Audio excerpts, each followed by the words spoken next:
Okay, I think I am.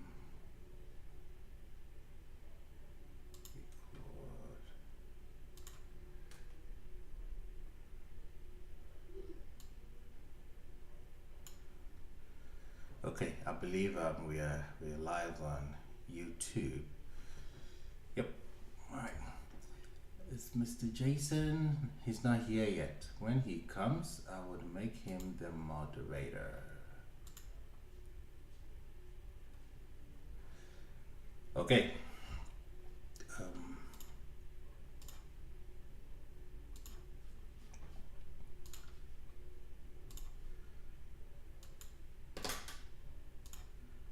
Let me record here.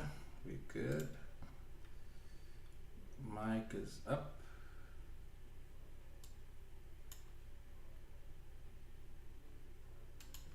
Live. Awesome.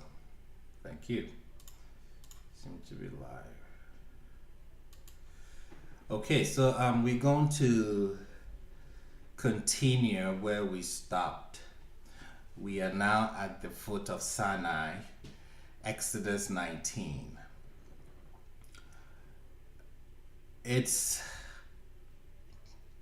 We started off the book of Exodus where the other way around, Moshe encounters Yah, and Yah sends him on a mission, and Yah tells him, go grab the people from Egypt and bring them to this same mountain that you are getting the revelation, and then I'm going to speak to them. I'm going to make a brit. We're going to make a covenant. Moshe has gone to Egypt. It's been about a year in Egypt. He's brought the people out. They've had the encounter with shortage of water, or the water being bitter. They've had the encounter with wanting food. They've had the encounter with another water crisis. They engaged in the desert with Amalek. Jethro has just come. We saw that last week. He's come, he's given his counsel, he's reunited or fixed or resolved Moshe's family issues. And now that all that is out of the way, all circles closed, we are here at the foot of Sinai.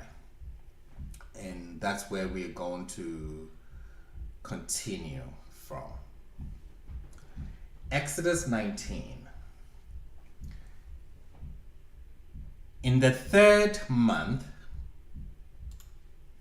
I'm making sure that, one second. Okay, it's working on YouTube. On the third month of the children of Israel's departure from Egypt, on this day they arrived in the desert of Sinai. So they departed Egypt 3 months ago. It was in the third month following the Exodus that the Israelites arrived at the wilderness of Sinai and encamped before the mountain where Moshe, as I mentioned, had first experienced the call to leadership. How long are they going to stay here? Who can guess? How long are they going to stay here at the foot of Sinai?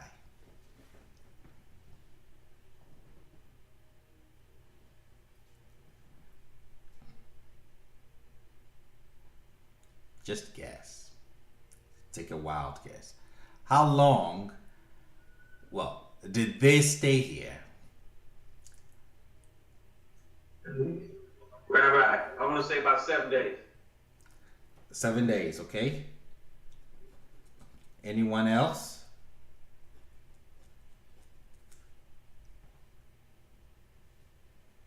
54 days, okay? 3 days, 40 days. Okay, awesome. I'm reading from the chat. The text, I understand where you're getting all your answers from because of the text.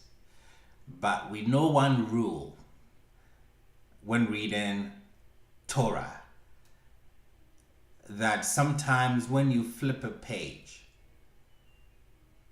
Exodus 19, maybe you flip a page to Exodus 20, sometimes that is 5 years, 10 years, 20 years. These people, they're going to be staying here at Sinai for 1 year. That is how long they're going to be here. How do we know that? Because in the book of Numbers, we are told, Numbers 10, on the 20th of the second month, in the second year, the cloud rose up from over the tabernacle of the testimony. The children of Israel traveled on their journeys from the Sinai desert, and the cloud settled in the desert of Paran. So they're going to be here for a year. It does make sense because they experienced or they observed about a year of plagues while in Egypt. We explained how Yah revealing himself to Egypt, demonstrating his authority, his power, was over a period of 1 year, give and take. So now he's going to demonstrate his power. He's going to reveal himself exclusively to Israel. So it does make sense that they encamped here for a year. And in this 1 year, he's going to interact with them. He's going to give them instructions. He's going to have intimacy with these people. So, having experienced about a year of plagues while in Egypt, now they will experience or observe about a year of Yah's power on display. So far, putting Egypt in context, Yah's people, the children of Israel, had been the relationship, Yah's relationship with Israel has been exclusively one-sided, with Israel being the passive beneficiary, and Yah played the active role. It was Yah who took the initiative in sending Moshe to Pharaoh. It was Yah who pressured the oppressor by way of the plagues to liberate Israel. It was Yah who performed the wonders at the sea. It was him who supplied the needs of the Israelites, physical needs in the wilderness. Now what we're going to see is a new phase in the history of Israel. And Yah is going to require a reciprocal response on the part of Israel.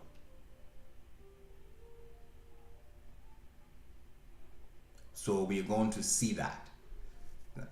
We're going to see how now Yah is going to engage them. He's been the active party here the whole time. Now he's going to have them participate. Yes, Mr. Yesiyahu, I said 1 year give or take, but it's a 1 year period.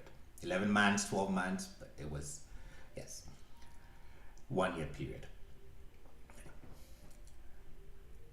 So now we're going to also be participators. We're not going to be passive, just looking in. The text says on this day, it's talking about a full moon or a new moon on this day. So everything is ready. Now the stage is set. The atmosphere is set for this huge revelation at Sinai. Now pay attention to verses 1. We are told that they've come to Sinai. And then you get to verses 2 and we are told they journeyed from Rephidim. And they arrived in the desert of Sinai and they encamped in the desert. And Israel encamped there opposite the mountain. I believe we can rewrite verses 2 and make it more simpler. It seems there are a lot of things repeated. You've told us that they encamped in the desert. Why repeat that in Israel encamped there opposite the mountain? Or you could have told us, if I'm going to rewrite this to make it shorter, I would say they journeyed from Rephidim and they arrived in the desert of Sinai and they encamped in the desert opposite the mountain. I don't have to bring an Israel encamped there. I don't have to bring that because you've already told me that they encamped in the desert. So you see words that we can take out and still not lose the communication. But that is actually not correct. Everything that is stated and restated is stated for a reason. My first problem here is why backtrack geographically to Rephidim. We just left Rephidim. We've come to Sinai. Why do you go back to Rephidim to refer to where we came from when it's in the past? Just go along with the revelation that is going to occur. Why backtrack? Okay, if you backtrack, there were a lot of other places that we stopped. Why not Sukkot? Why not Mara, where was bitter waters? Why Rephidim? If you want to refer to a place, I think Sukkot will be the most appropriate place. But Rephidim, I didn't see anything good that happened in Rephidim.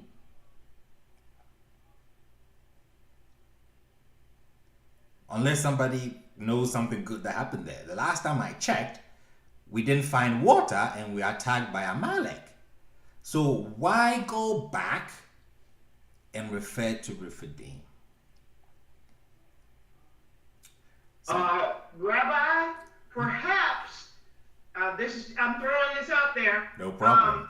Because chapter 18 was out of order. It was out of sync.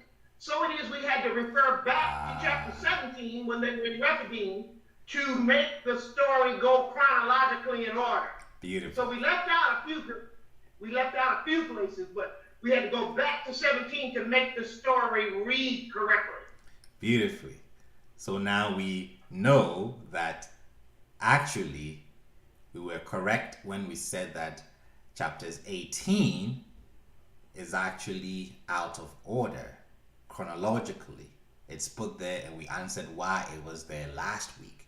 So the author is making a connection back to where we left off chronologically. So he goes back to Exodus 17 and continues restart or reconnect from Rephidim. Beautiful. That is one of the reasons, main reason. Main reason number 2. We had 2 episodes of water crisis. One at Rephidim and then one where we call the place Mara, bitter waters. Do you see a difference between the 2 water crises? Let me read Exodus 15 first. They came to Mara, but they could not drink water from Mara because it was bitter. Number 1. Let's read Exodus 17. They encamped in Rephidim, and there was no water for the people to drink. Can you point out the difference and what chapter 17 is trying to tell us? Rabbi, there was no water in one particular one. On the other one, there was plenty of water, but you couldn't drink it. It was bitter. Okay, I'll give you 50%. Very good point. Very good point. So you're correct. In Mara, portability is mentioned as a problem. As Mr. Drew said, there's plenty of water in Mara. It was just bitter. Excellent. Chapter 17, look at it carefully. Let me paint this picture. You are traveling in the desert. You should know the places that you can stop to drink water, correct? You would have to know this ahead of time. You cannot just get up, take a hike in the desert that you're going somewhere. You have to know where you can get water. So what do? You follow those paths. Meaning that if they came to encamp in Rephidim, they had some information of water being there. You just don't encamp because you're tired. No, you encamp strategically. If they expected water to be at Rephidim, why are we telling us that there was no water?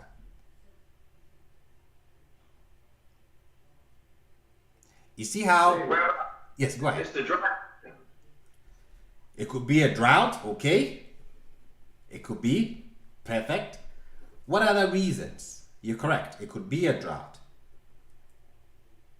What other reasons? Because while I'm asking this question, we are not told that there is no water in Rephidim. We are not told that. We are told that there was no water for the people to drink. So, number one, perfect. It could have been a drought. If it was a drought, Yah wouldn't send them out because we've seen how everything is on point. The timing is on point. The quails came at the right time. The manna came at the right time. It was spring. It wasn't too hot. So everything has been considered. So they expected to find water in Rephidim. They got there, and either there was a drought, which is a very good answer, which may likely not be the case, something else. Mr. Drew says somebody could have clogged up the wells. You are up to something. Madame Mercy answered the question. She said, wasn't Amalek there? What then did Amalek do? Clearly there's water there. That's why they stopped. What was the crime? First crime of Amalek. He clogged up the wells. He made him weak. He dropped. When you don't drink water, your body gets weak and tired and stuff like that. So when the people were weary, they were weary. Correct. So let's see. Yeah, you have a point. Madame Nicole say poisoned it. Madame Massey say stop them from getting water. Yes. They denied the children of Israel from getting water because this would have been their territory. You wouldn't poison the water because you too will be thirsty. You're going to kill yourself. So what you can do is not be hospitable. You can prevent them from getting access to the water.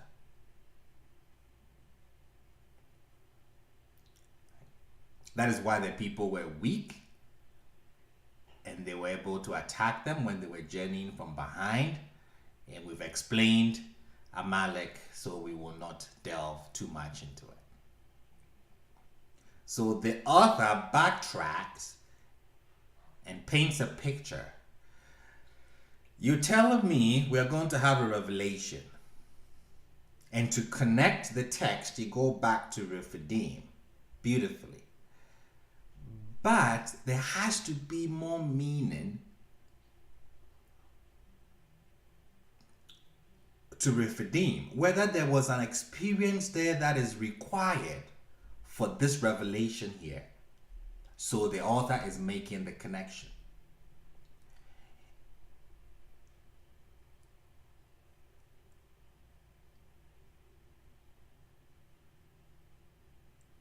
When they encountered Amalek, they solved the problem.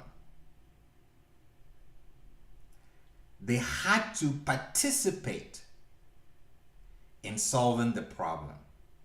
Remember, in the water from Egypt, crossing the Red Sea, getting water, getting food, manna, quails, giving them water again, it was all Yah's doing. But when Amalek came, Moshe had to rally the people and say, we have to fight. So in that encounter at Rephidim, they had to participate in solving the problem. In Rephidim, they were blocked from partaking in a substance that gives life. Here at the revelation of Sinai, they are going to be given access to something that gives life.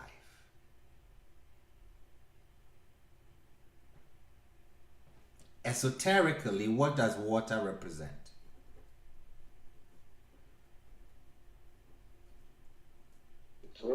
The Torah. Water represents Torah. That's why the prophet said he looked and there was water issuing out from Jerusalem. Revelation, Torah is life.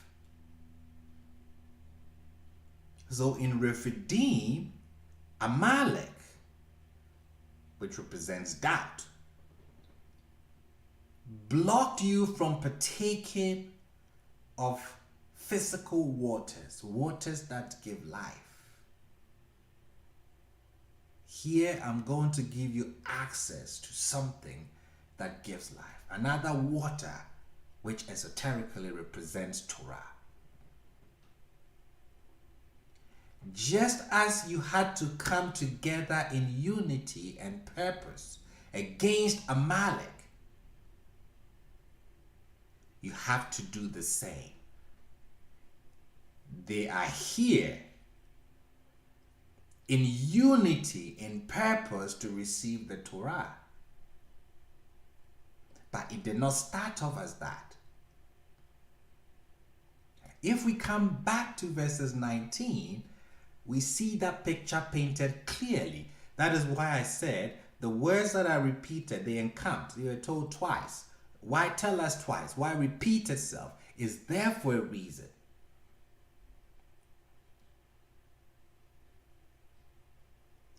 The first encamped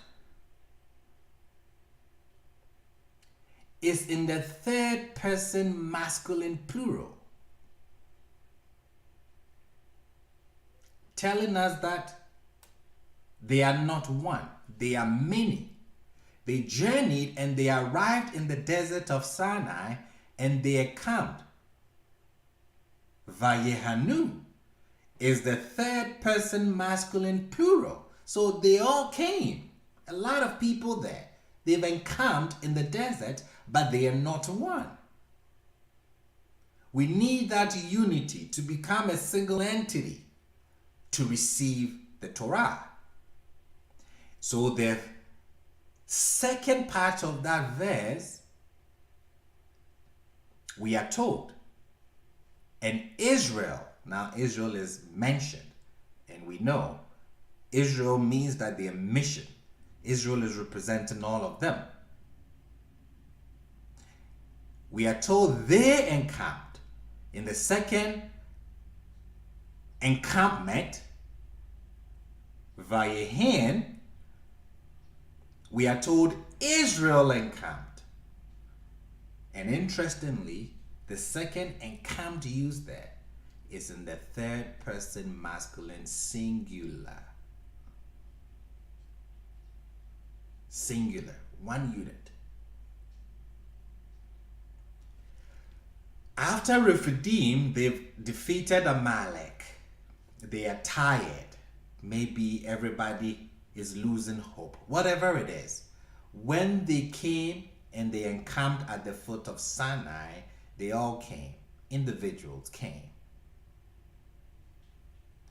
But at the revelation of Sinai, the text tells us, Israel encamped, third person masculine singular, as one man, thank you, Mr. Drew, as one entity, with one mission, with one goal,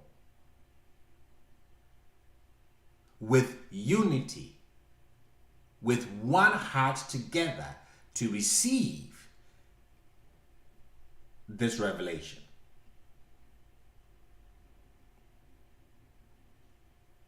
So verses 1 and 2 gives us what we call the exposition. We have time, we have place, and we have a people. We have Israel. They are facing the mountain. It's the third month. We have the new moon. And now we are ready to see what is next.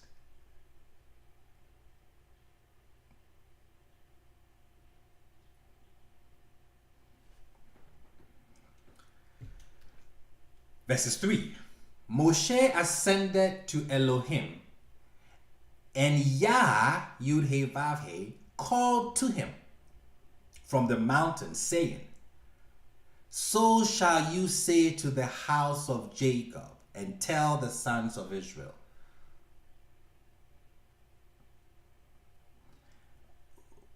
First thing that we notice here is that it is mimicking Moshe's first revelation at Sinai.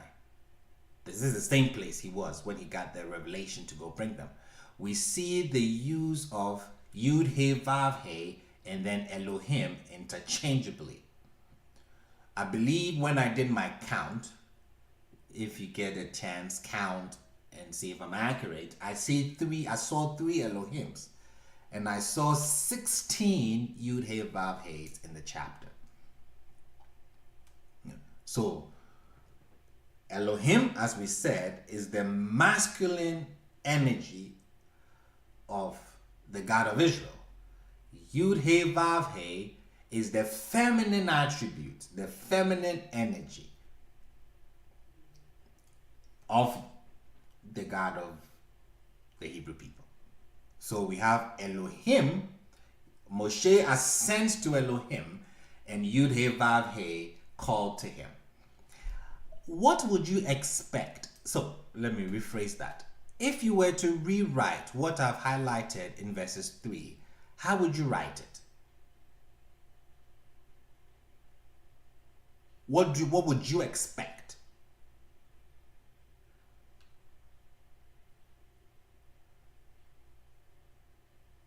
The call first before he ascended. Correct. The order. I would expect Yah to call him and then Moshe going up. But what we have is Moshe going up and then Yah summons him. I mean,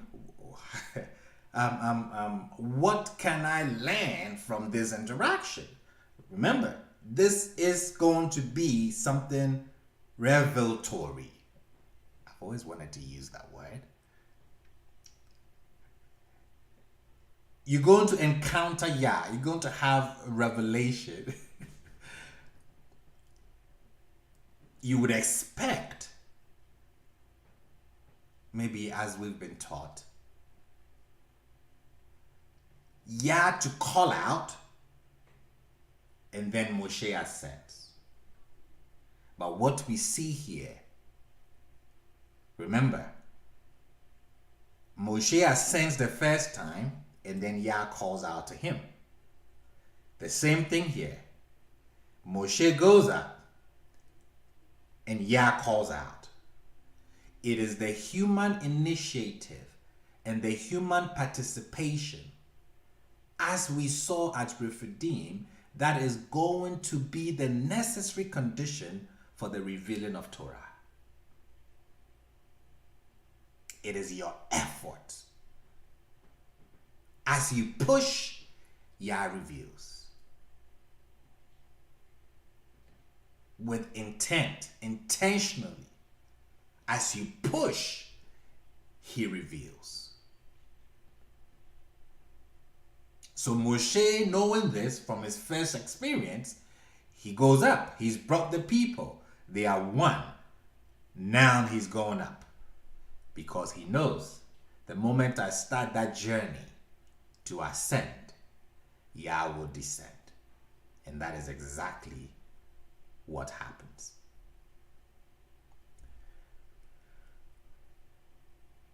There's a whole lot of issues in verses 3. Does something else stand out?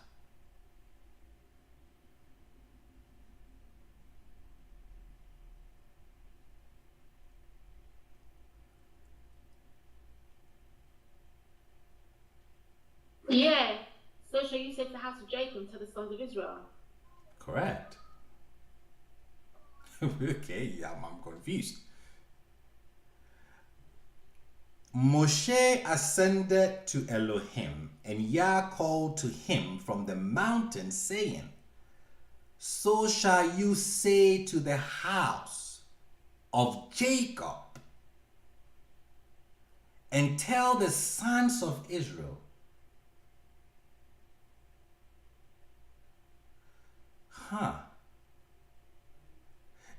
If you tell me house of Jacob, you don't have to tell me the sons of Israel, because Jacob is the whole entity. We are addressed interchangeably. Jacob, Israel. When you say Jacob, we know you're talking about Israel. So why do we have this distinction?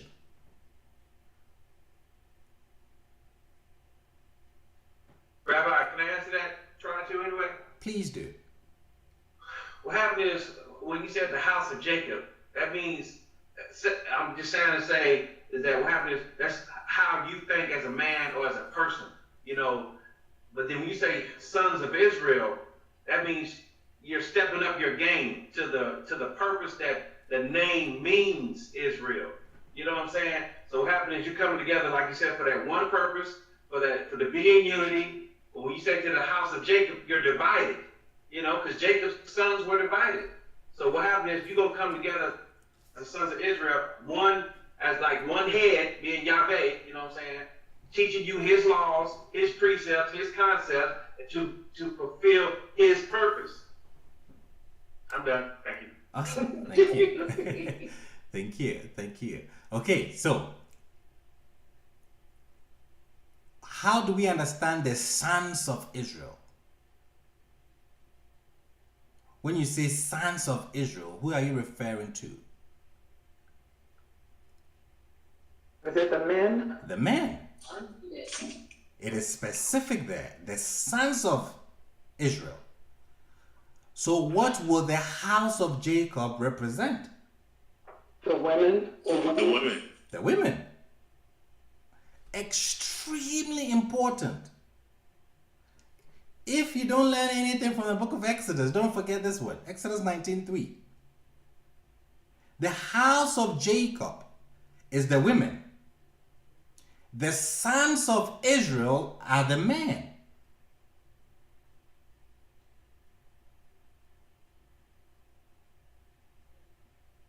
It is crucial to notice that there is a distinction made between men and women. And the most important thing is that the women are placed first.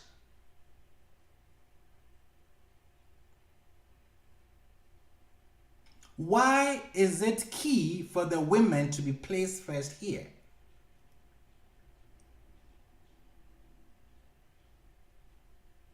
Why is it necessary for the women, the house of Jacob, to be placed first? they're going to be responsible for teaching the kids. They're going to be the mother is going to be the first teacher, so they got to have a good understanding of what's going on. He's about to start a nation. And in starting the nation, the first call of duty, who call it? The snipers, those who go in first, are the women. Because they get the next generation first. They mold them. They teach them. They prepare them before the men come in. So it's Moshe.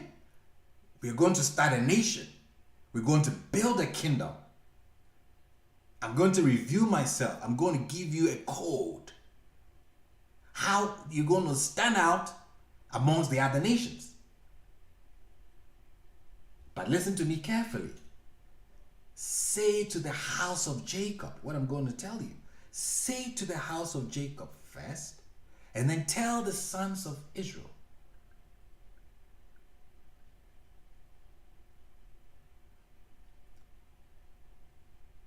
If the house of Jacob accepts this, receives this, we are in business. If they don't, we are in trouble.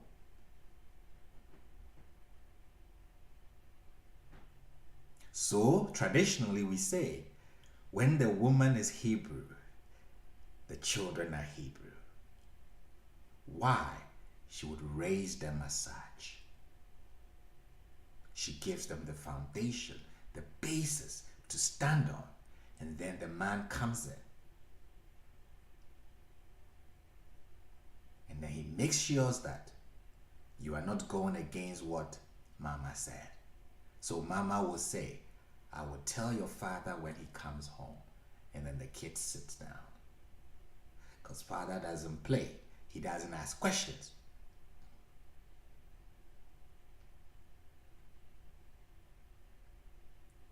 Everyone is playing their role.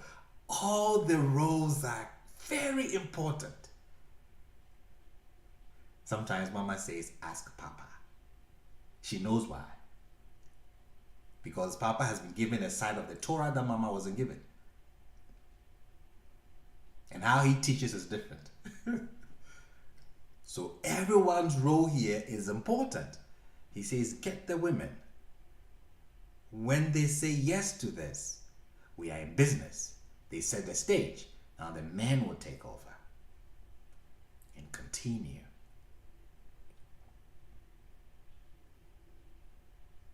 So there is a distinction made between men and women. Not only that, there's something else. There is also a distinction in how the message is to be communicated. Say, Amaah, to the house of Jacob, the women, and tell Tagid, the sons of Israel. Two different modes of communication. You cannot communicate to a woman as you're communicating to a man. And you cannot communicate to a man as you communicate to a woman. No, it doesn't work that way. They are wired differently. They operate differently. They get information differently. One of them is soft-headed, one of them is hard-headed. So you can't communicate to them the same way. So he says, with the woman, with the house of Jacob, Amaah. With the sons of Israel, Tagid. What's the difference? With the women, tell them the lead matters. You don't have to give them the detail how the thing works. You know, men, how we operate. Tell them the lead matters. Summarize it for them. With the men, expound. They want to know how this thing works. I mean, you have to hit it into their head.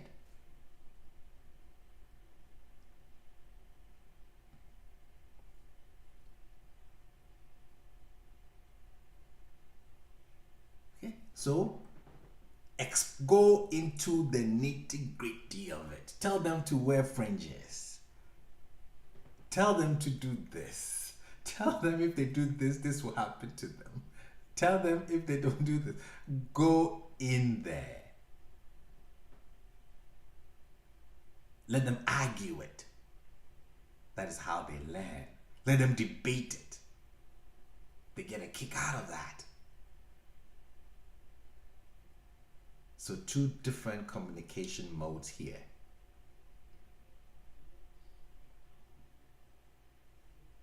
So in his book, this one guy called Akwetey, Woman by Divine Design, he writes, say to the Beit Yaakov, house of Jacob, that is the women, and tell Bnei Israel, sons of Israel, that is the men.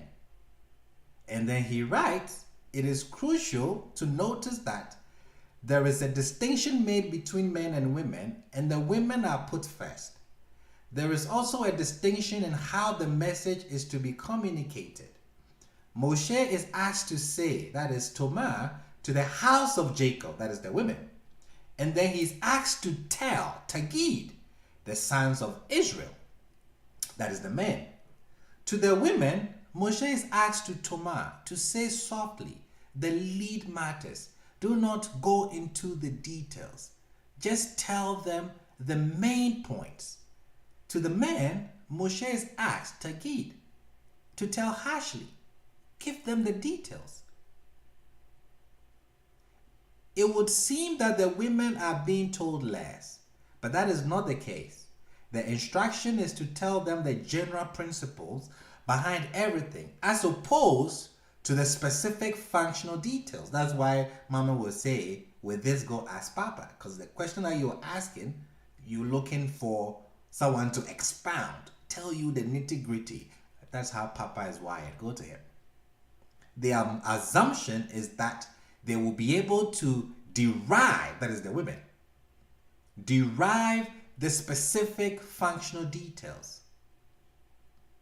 from just their knowledge of the general principle. So Yah is essentially saying to the women, convey the big picture, the transcendent picture, the all-encompassing reason as to why I'm giving the Torah. So Moshe, do not get caught up in the details when it comes to the women. There is a big picture. I'm starting a nation. I'm building a kingdom. And I want you to tell such to the women. They are the keepers of the essence of being Torah because they raise the kids at the most critical point in their lives. They do not need the details to tether them, to tie them down, to connect them to me. They don't. The men do. On the other hand, give the men the specific performance and function. Tell the men about the demands and the punishment. We want to know that.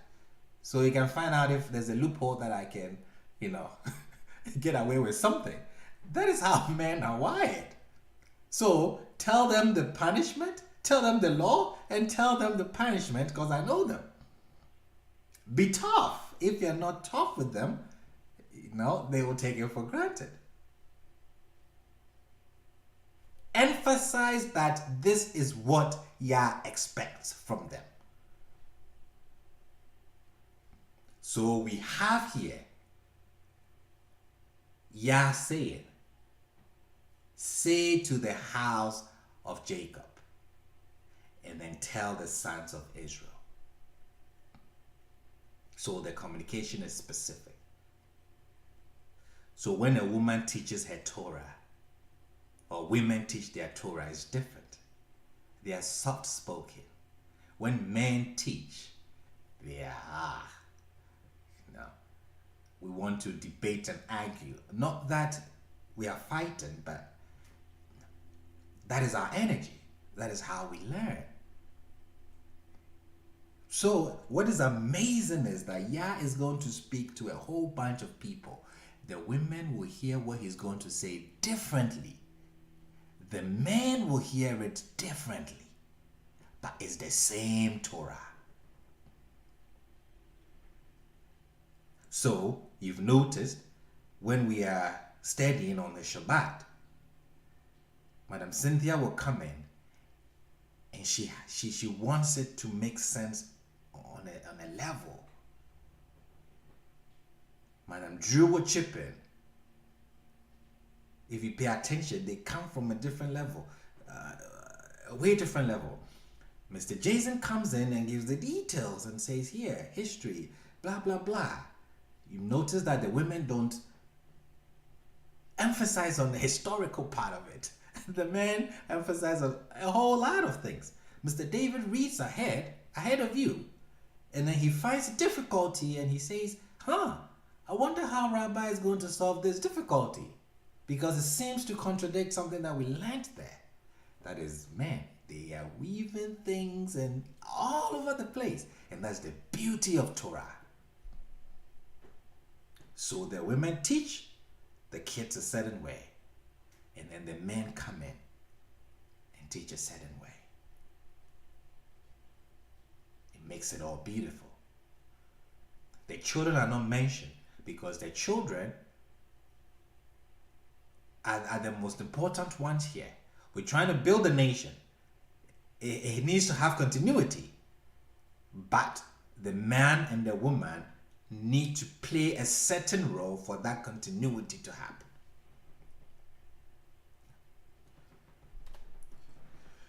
Any questions here before we do verses 4?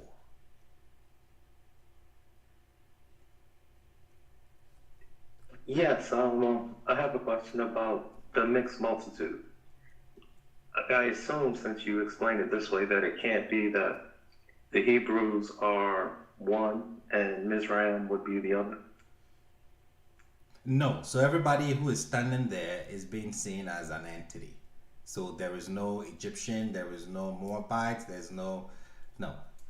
If there were mixed multitudes here, they are all going to receive this revelation. And I'll answer that very important question that you just asked. Hang tight. I would ask a beautiful question when we get there. Well, Basil, you know what stands out to me is that he bores us on eagle wings. He kind of says that quite frequently in other places. It does. And I've always wondered why he says that. And what does he mean by he bores us on eagle's wings? Awesome. We'll look at that also shortly. So the mixed multitudes and then the eagle wings. We'll look at the eagle wings first. We'll deal with the mixed multitude very shortly.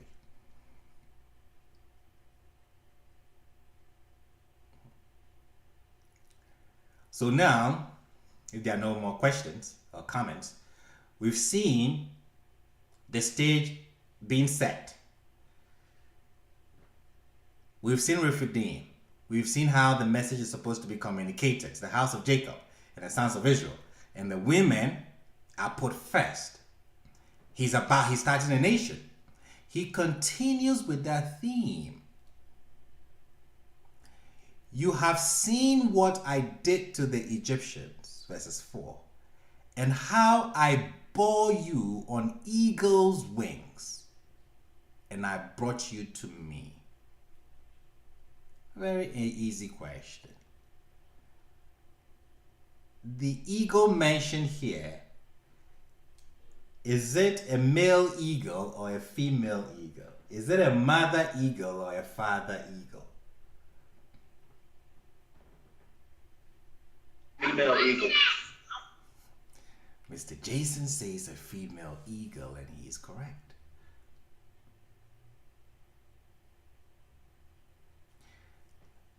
I am bothered by this.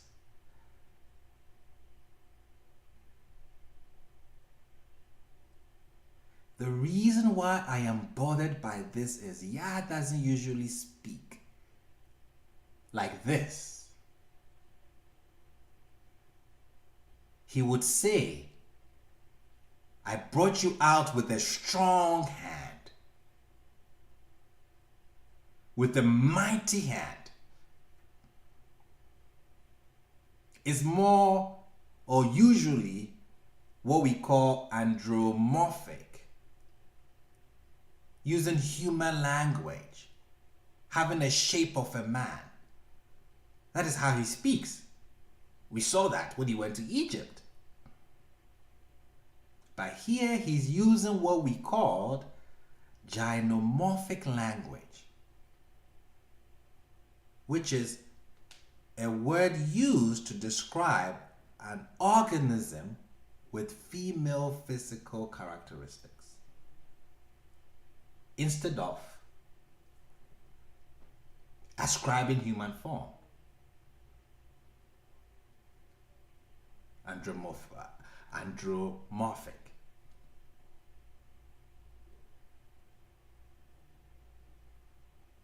So we see the theme.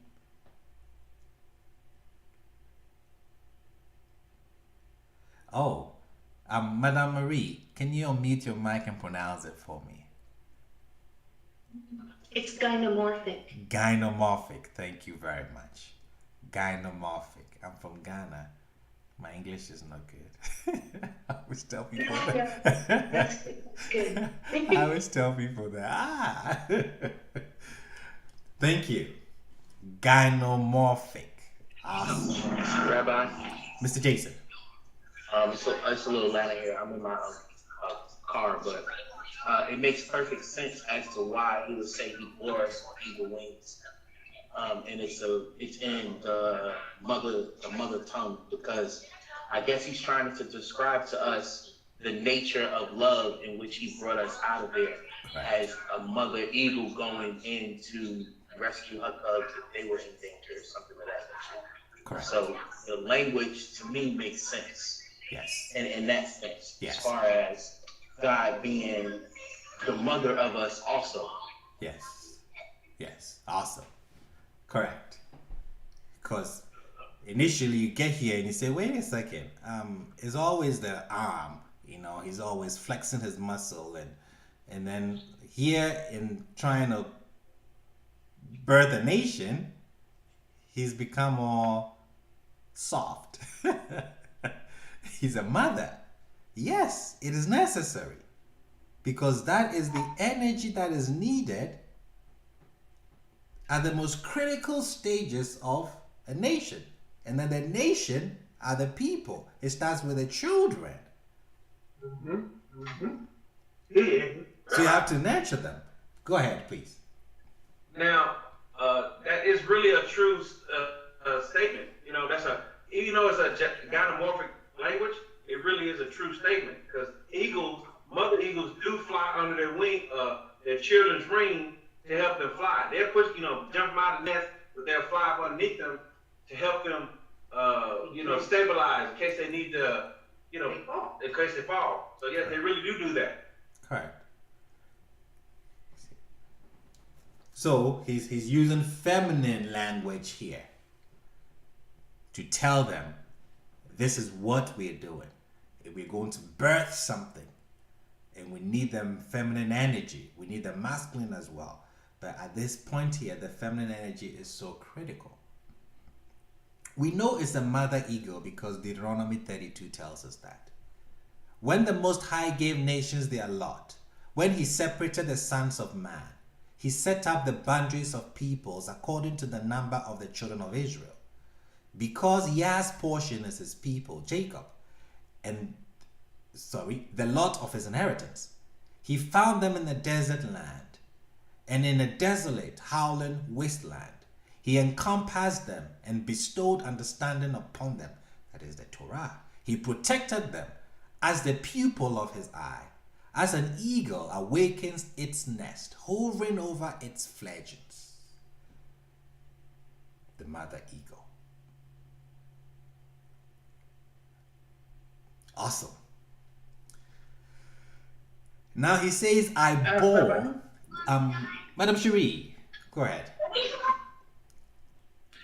He also said in Deuteronomy 33 that is one of my favorite texts. It says, there is no one like the God of Jeshurun, who rides in his excellency on the clouds to help you, and underneath are the everlasting arms.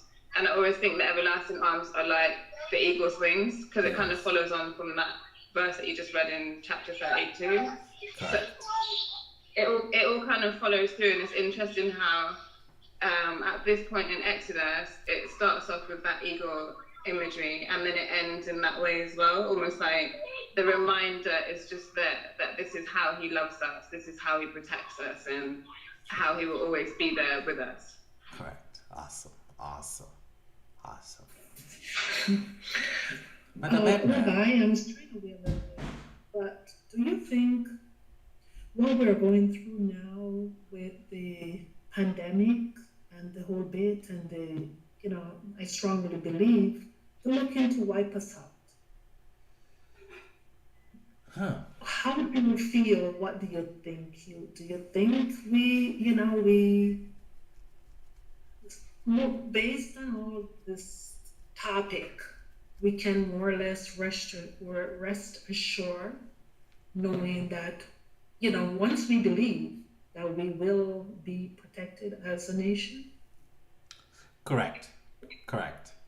Yes. So people will do stuff, and we may lose some people, but ultimately Israel is always going to be here. When I say Israel, I mean the true Israel. Yah's purpose is always going to be fulfilled. See, so the plans and then the deeds of,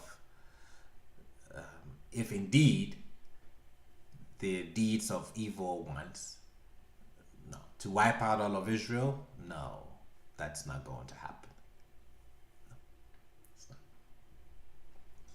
Mr. David, you're correct. Deuteronomy 32 is just beautiful. It's just Thank you. beautiful. You're very welcome, Madam Edna. It's a song. Deuteronomy 32 is a song. So should we be singing that song, Rabbi? I think Because we the should. Torah is to sing it to Israel. Yes. It's just beautiful. Okay, let's continue. You have seen what I did to the Egyptians and how I bore you on eagle's wings, and I brought you to me. Now, this is my issue with Jethro. In Jethro's advice to Moshe, this is what he says. And they shall judge the people at all times, and it shall be that any major matter they shall bring to you, and they themselves shall judge every minor matter, thereby making it easy for you, and they shall bear the burden with you.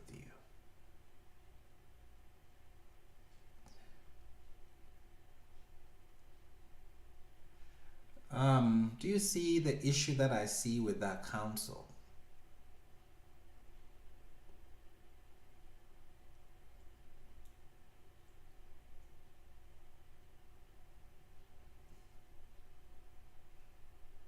Who is doing the bearing? In Exodus 19.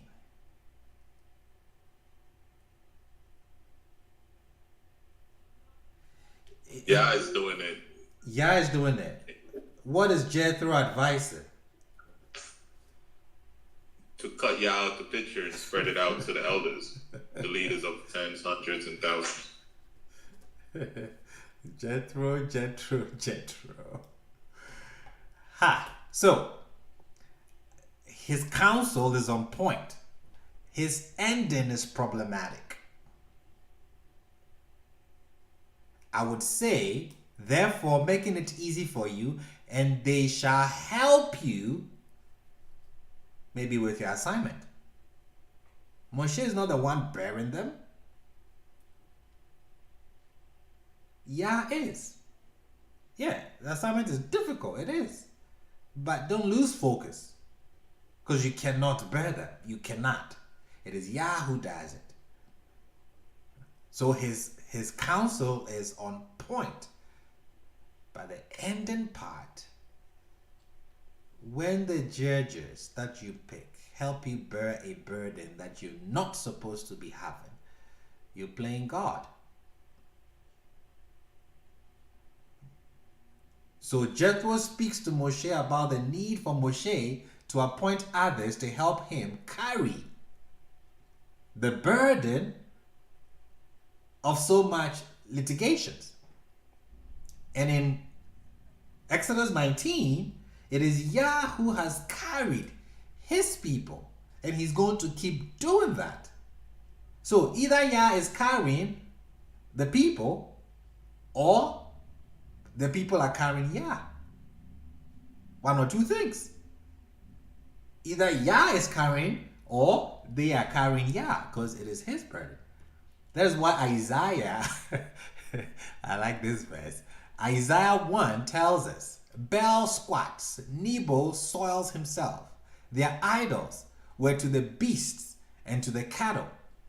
What you carry is made a load, a burden for the weary. They soiled themselves. Yeah, they squatted together.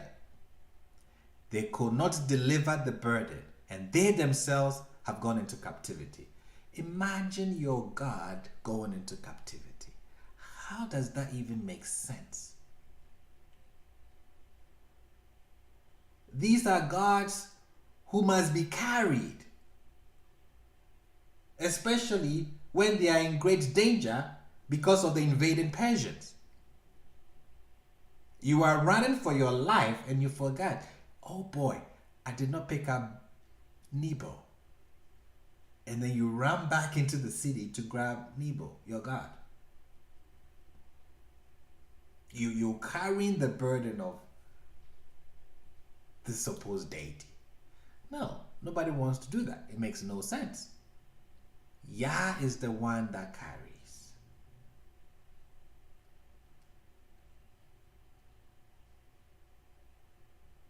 Okay.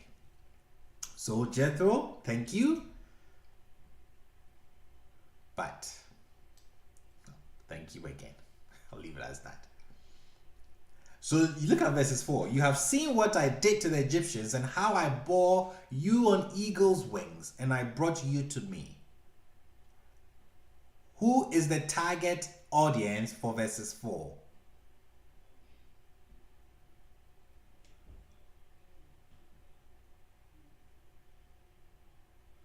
I mean, me reading it as a man, I have no clue what he's saying. No clue. No clue.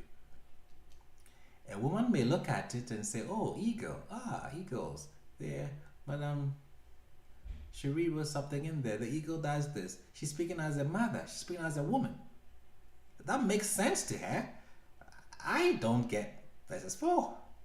It doesn't speak to me. Well, it may speak to the women. Verses 5 speaks to me. And now, if you obey me, that's my language, and keep my commandments or my covenant. So verses 4 is addressed to the house of Jacob. Verses 5 is addressed to the children of Israel. The details. If you obey me and keep my covenant, now he's speaking to the men. With the women, you tell them about eagle's wings and how their mother eagle nurses, they understand all of that. So he's speaking to the house of Jacob and then the children of Israel. One of them don't bother about eagle's wings.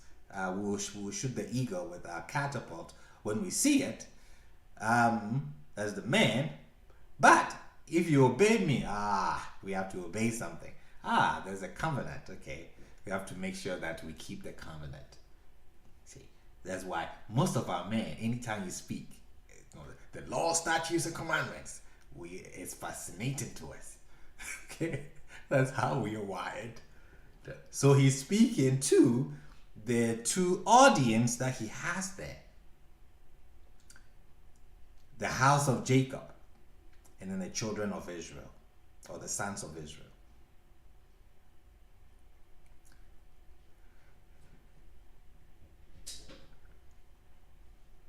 If you obey me and keep my covenant, my Brit, you shall be to me a treasure out of all peoples, all nations.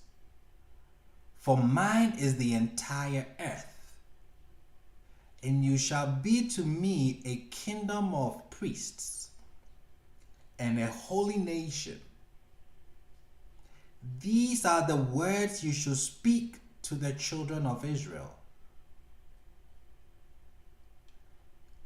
You see how the ending of that changes. He starts, you should say to the house of Jacob, and then tell the sons of Israel, and then concludes with, these are the words that you should speak to the children of Israel. Because these two make the children of Israel. So you speaking, you're going to tell them what I'm telling you. You telling them as the children of Israel. But in that message, the women will understand what is being, they will understand their communication or my communication to them, and the men will understand my communication to them as well. So it starts with the distinction and then it ends with the unit. Beautiful.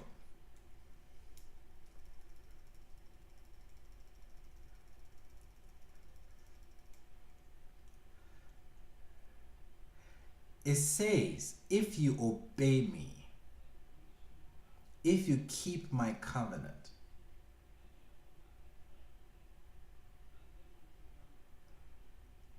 does this mean I have already commanded you things? And that if you heed them, these are the benefits. If that is the case, what command are you referring to? Maybe circumcision, maybe the Paschal lamb, the Passover lamb, or is this a statement about the future?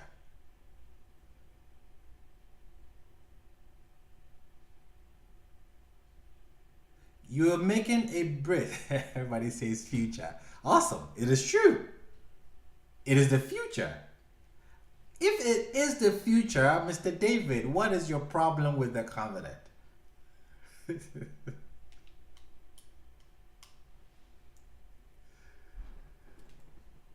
put Mr. David on the spot. Rabbi? Oops. Yes, go ahead, Madam Drew. Perhaps he's trying to get them to commit before he comes up with the rules. You have to say, yes, you're going to do them before I give you the rules.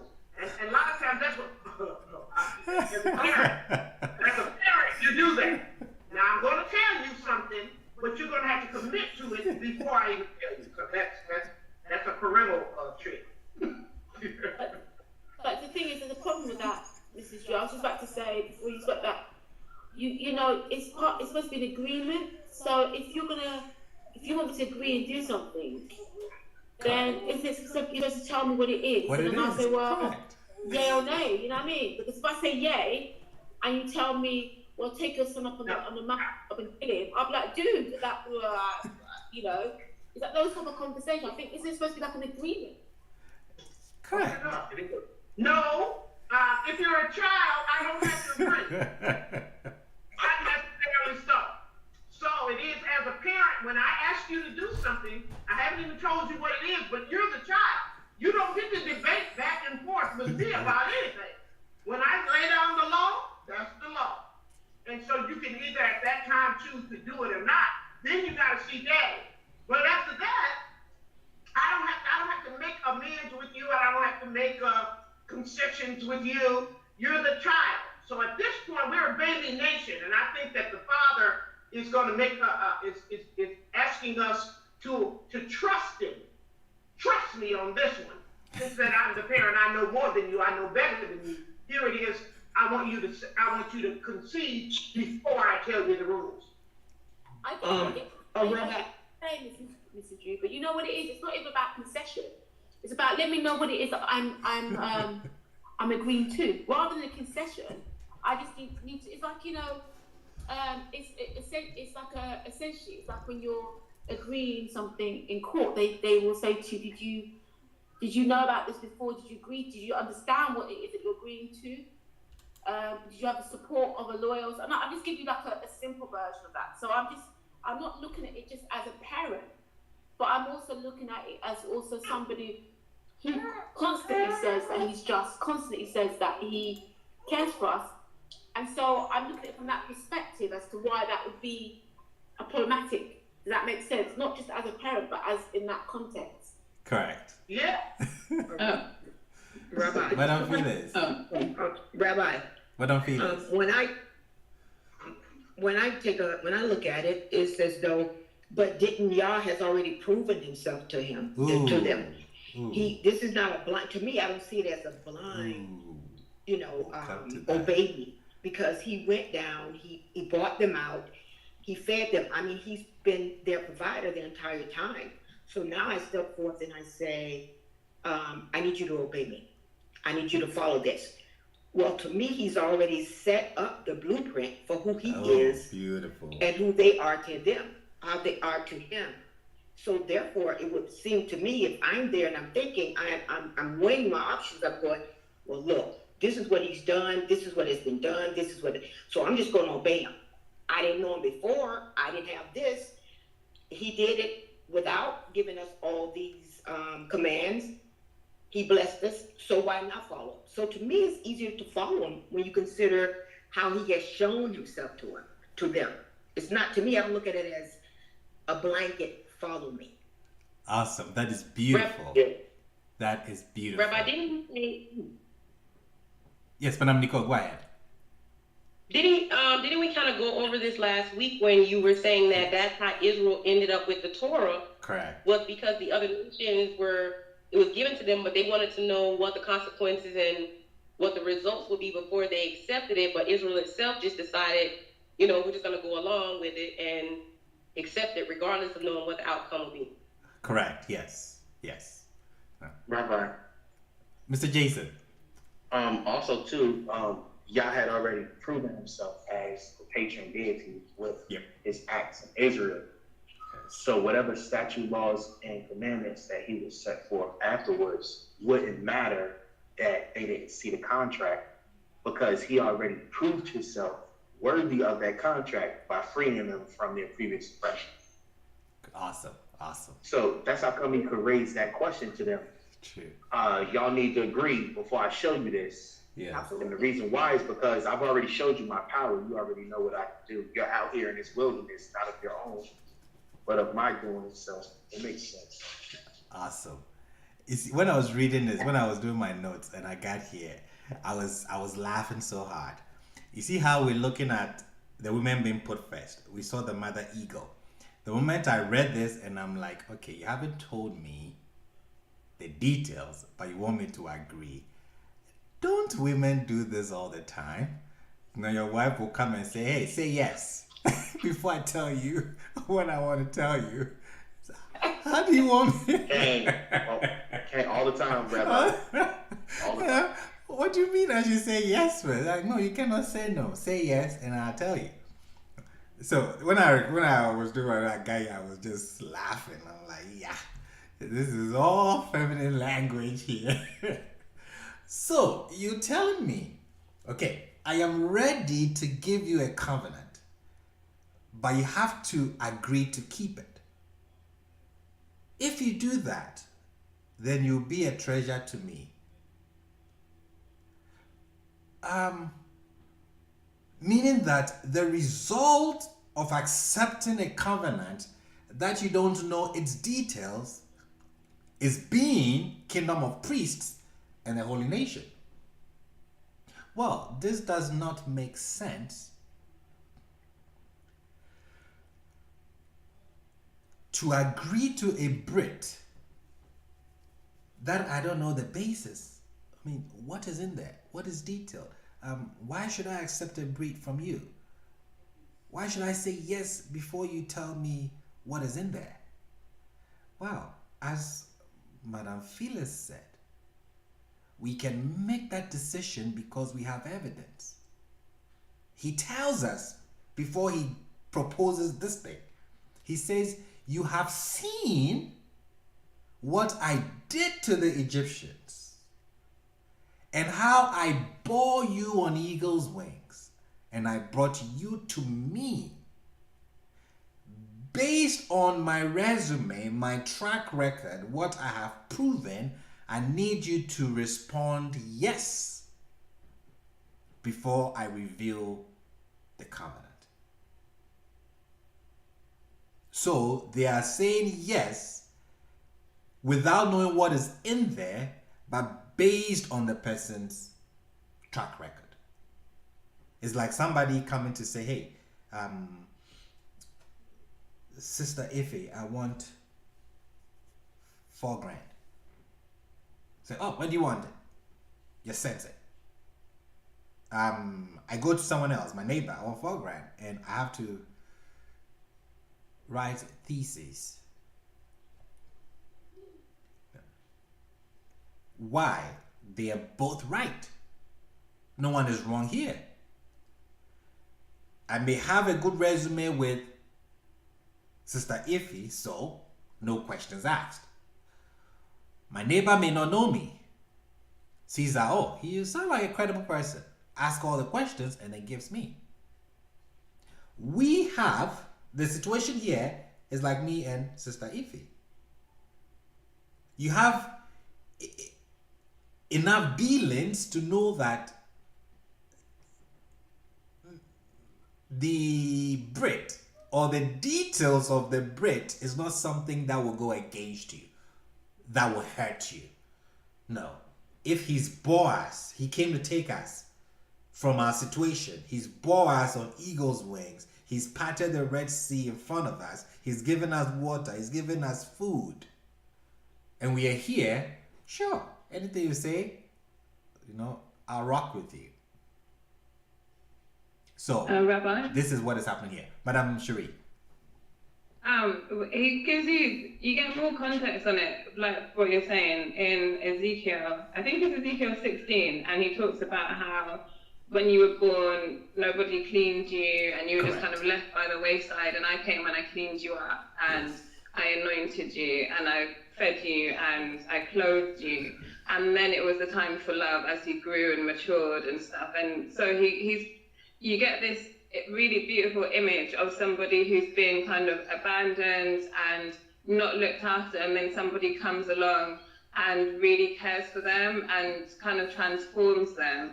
And so when you put that together with this that you're teaching today, then you get to see that the answer could only be yes for us to agree to the covenant because of the way that we've been treated and loved and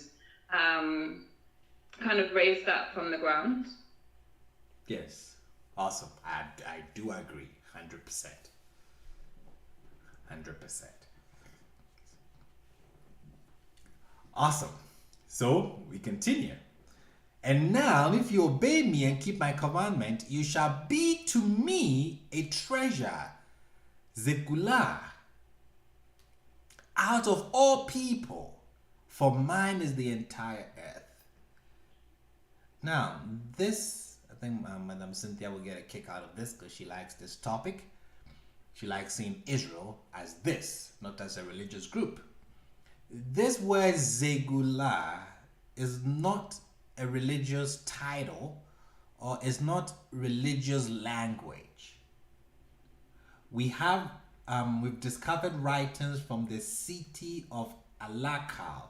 I would put the source in the source with an R, not this the stew source. I'll put the source in Teachable, so that you can get where I'm getting this from. I'll put the source there on Teachable. But we have the excavations from the city of Alakal of a king that uses this term. And when the king uses this term, he's not talking about religious affiliations. It is used in the titles of the monarch in parallel with servant and beloved of a god. And then you come to Ugarit and then you see the same thing used. But I have to make a statement here. The Hammurabi that is in this Ugaritic text is not the Hammurabi, the well-known one, connected to the laws of Hammurabi. It's not. this one, the last king of Ugarit. It's talking about the last king of Ugarit. I'll post the sources on Teachable. But all that I'm trying to show you is that, as Mr. D asked, so Mr. D, we can go back to the ancient Near East and get an example of a people or someone being a treasure. We have that. We'll come to your kingdom of priests very shortly. And this term, Zegula, is not religious. The biblical designation of Israel as Yah's Zegula, treasure out of all people, is used in a specific sense, a special sense that has political and legal implications. He's not talking religious talks here. Not at all. It is political, it is legal. So, you shall be to me a treasure out of all people. It's important. So you have a lot of nations, but I'm picking you so that you'll be a treasure. Let's continue. And you shall be to me a kingdom of priests and a holy nation. These are the words that you shall speak to the children of Israel. So, the type of people the covenant is being made with, or the kind of people, the type of people that are being invited to join in the covenant is a kingdom. Meaning the first reality is a political one. Which kind of political reality are we looking at? A kingdom of priests. And priests are those who officiate and represent Yah to the people.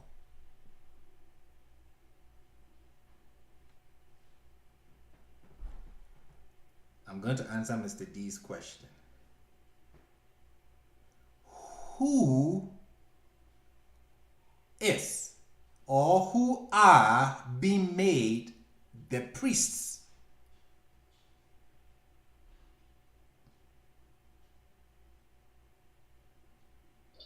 Everyone. Everyone. This is not tribal. It's very important. He's not only talking about the Levites. No. Israel as a nation has a responsibility. We are a political one. We are a kingdom. Meaning that we have a king. Not only are we a kingdom, we have an assignment. And our assignment is that of a priest. What does the priest do? Not only do they officiate, but they bring people to Yah.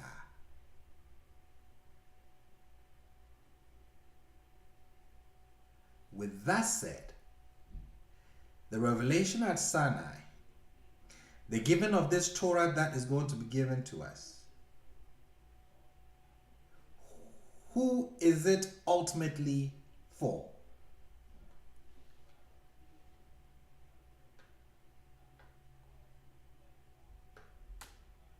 Rabbi. The other nation. Go ahead, Mr. David. The other nation. It's for the other nations. It's for us to bring it to the other nations. All the nations. He chose us. As if to say, Adam messed up. Cain messed up. Lamech messed up. Noah messed up. No problem. I'm looking for one man. One man I can work with. Eber may have done something good. Okay. Let's look at him. Let's look in his lineage. Oh, Abraham. Okay. Let me forge the covenant with him. He passed all my test. Out of this Abraham, a people is going to come out, the Hebrews. And I'm going to make a brit with them, a covenant with them. And what are they supposed to do? They're supposed to take my covenant, my Torah, my laws, my wisdom, and then bring it back to all my other children. That is their assignment as the priests. So the mixed multitudes standing there will represent the other nations, also receiving the Torah from us. Not so that they become Hebrews, no. So that they can partake of the wisdom that Yah wants to share with humanity.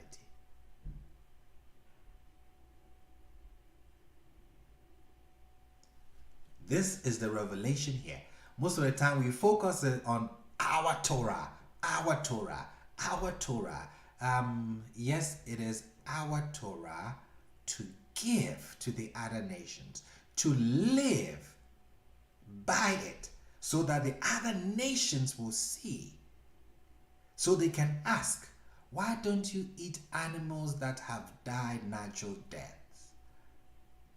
But your text says, give it to us.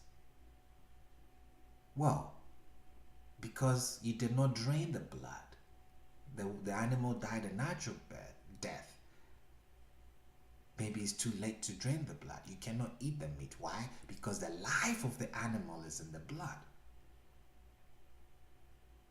Oh, okay. Why are your laws of slavery so different? The slave can become free. The slave can own property. The slave can marry. Because of human dignity. Oh, okay. So the Torah in the ancient Near East, in the time that it was spoken, do you know how people will be shocked? Pharaoh to pick up, or Nimrod to pick up a copy of the Torah and says, in the beginning God created the heavens and the earth. Do you know how shocking that statement will be? How mind-blowing, how revolutionary it would be to Nimrod. Why would it be mind-blowing to Nimrod? Anyone knows the answer to that question? Nimrod. Rabbi. Yes, because sir. he thinks he's God. He thinks he's God, okay. Nice. What is the, how do you call it? The narratives, the beginning narratives. What is the one thread that courses through all the civilizations that came before us? There's one thing. Rabbi. Yes, sir. I'm sorry to cut you off. I apologize. They're all polytheistic. So what I mean by that is they're all fighting against one another. So you got Dagon fighting against Zol for power of the sky, and then they have children, and their children are fighting. When you come to the Torah, everything is just God is doing all of it. He does the good, he does the evil, he does the righteousness, he does the justice, he does everything. So that would be a shock to Nimrod and those other people, because they believed that there were multiple deities vying for power. Yes.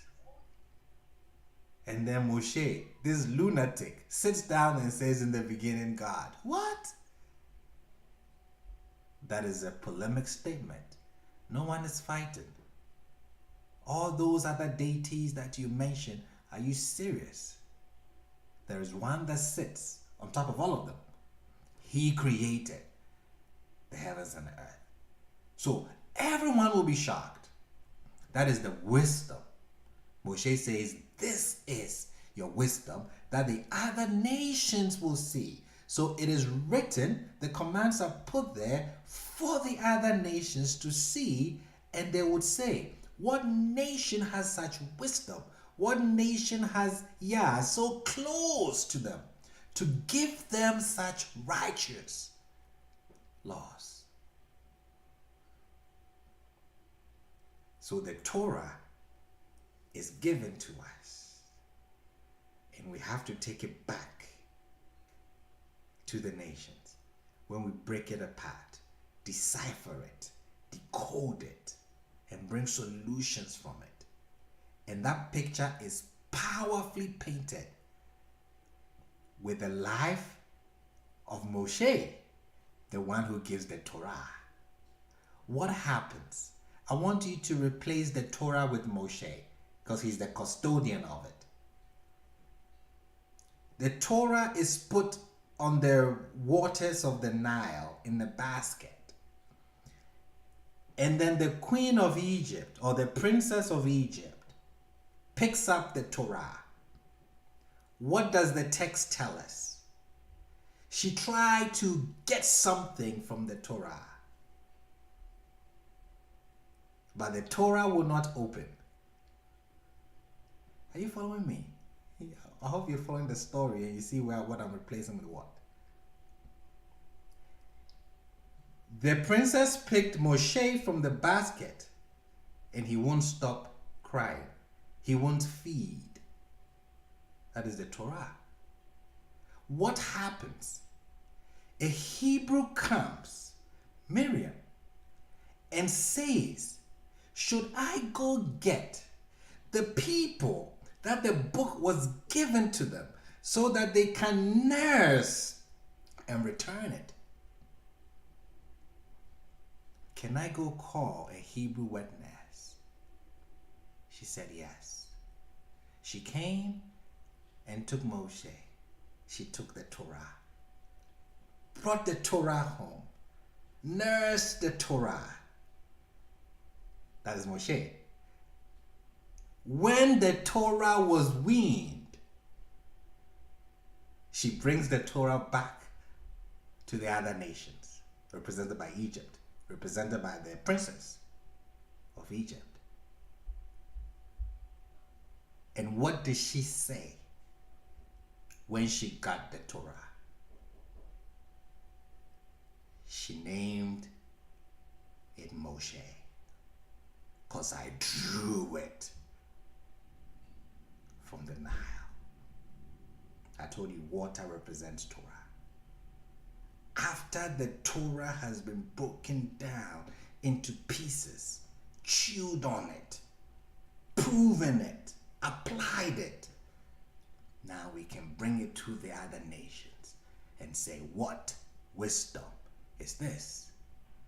And then tradition tells us that she changed her name from Bat-Paro, the daughter of Paro, to Bat-Yah, the daughter of Yah, when she received the Torah.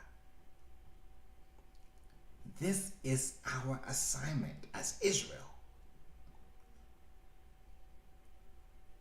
Chosenness doesn't mean we are the best.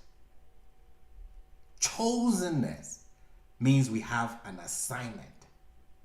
The assignment is difficult. We may die for it. We may not get any reward from it. Ask Moshe. But yet, we'll still lay hands on the next generation and pour ourselves into them and say, finish, just as Moshe did to Joshua.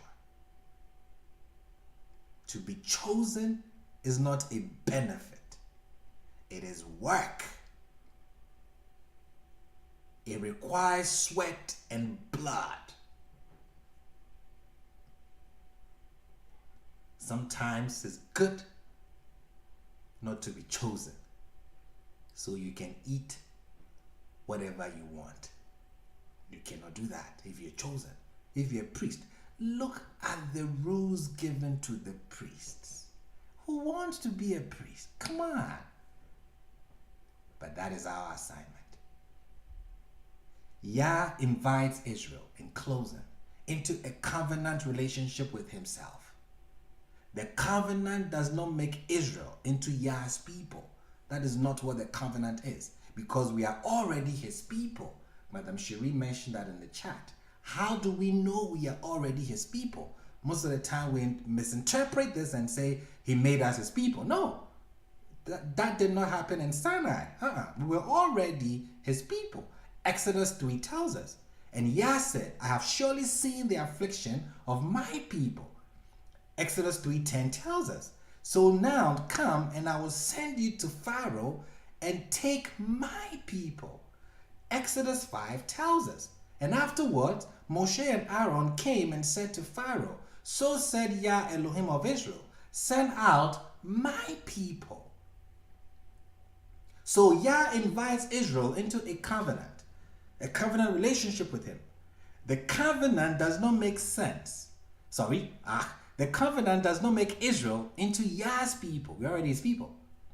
What the covenant does is to bring Yah and Israel into a more binding, intimate relationship with each other.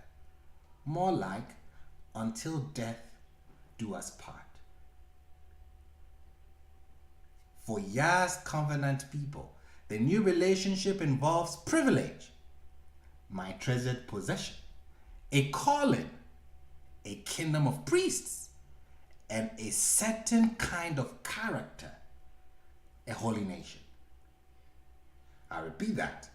For Yah's covenant people, the new relationship involves privilege. That is, he said, you'll be my zekulah, my treasured possession. It involves a calling, a kingdom of priests, and then a certain character, a holy nation. And this is where my heart drops.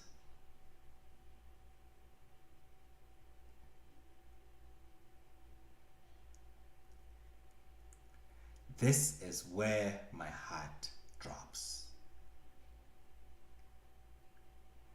And you shall be to me a kingdom of priests. How many times do we see this phrase in the Torah?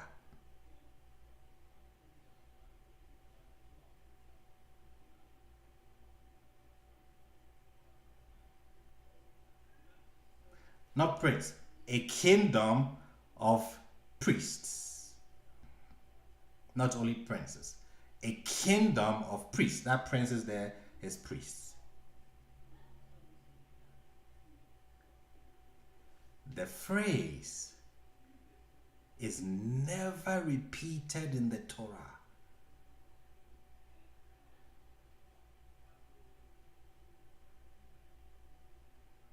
The New Testament kind of tries to mention it. It says a royal priesthood. I think somewhere in Ephesians, I think. This phrase is never ever repeated in the Torah. Why?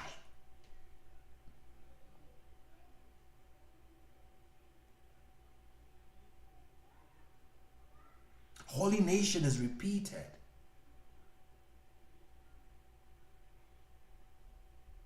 My possessions is repeated. Kingdom of priests.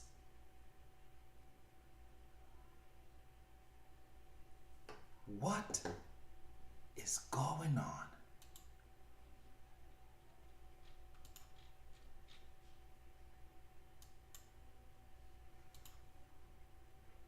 We will find out next week. Think about that. 3 things are mentioned. 2 are repeated all through Chumash. But the kingdom of priests is mentioned 1 time.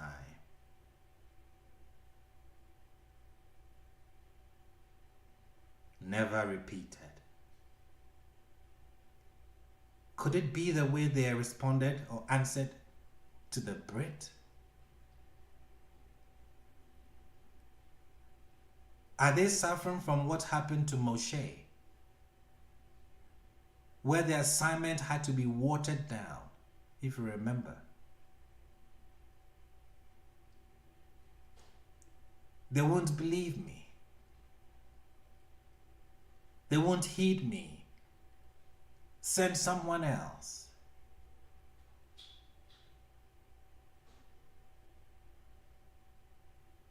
I cannot speak.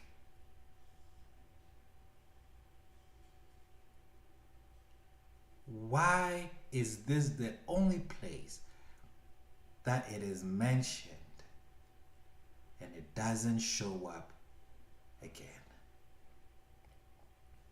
That is where my heart drops, like I said.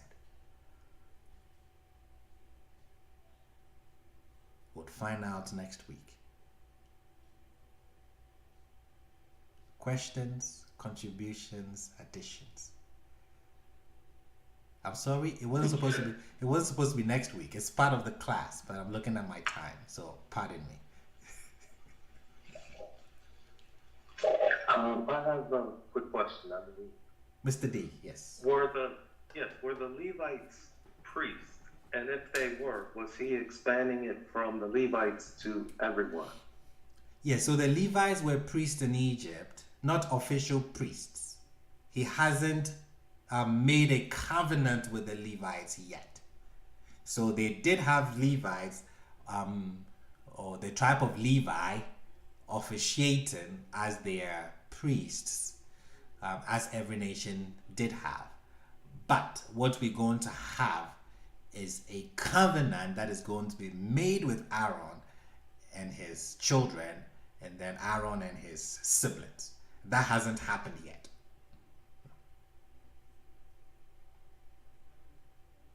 What I'm referring to is in Egypt, because when he's offering, it's a proposition to go from the Levites to the whole nation.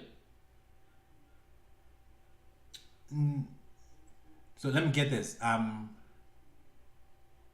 So are you saying that it seems to be a transition from the Levites to the whole nation? Yes, that's what I'm asking, because okay. My assumption is that the Levites were the priests when they were in Mizraim or Egypt. And then the invitation is to go from the Levites to the whole nation. Am I reading that correctly? No, negative. So you have a point. Yes, the tribe of Levi were serving as the priest because every nation had their priest. And like I said, you don't enslave.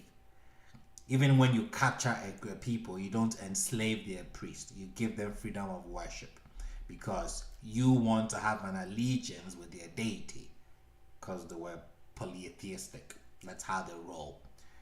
So, as an agreement, as a norm, the Levites were those who were officiating as priests. They didn't have, I didn't think that they were doing sacrifices. They were doing the details that they're going to be getting going forward when Yah brings Aaron on board. No, it was just like they may have household. I didn't even think they had altars back then.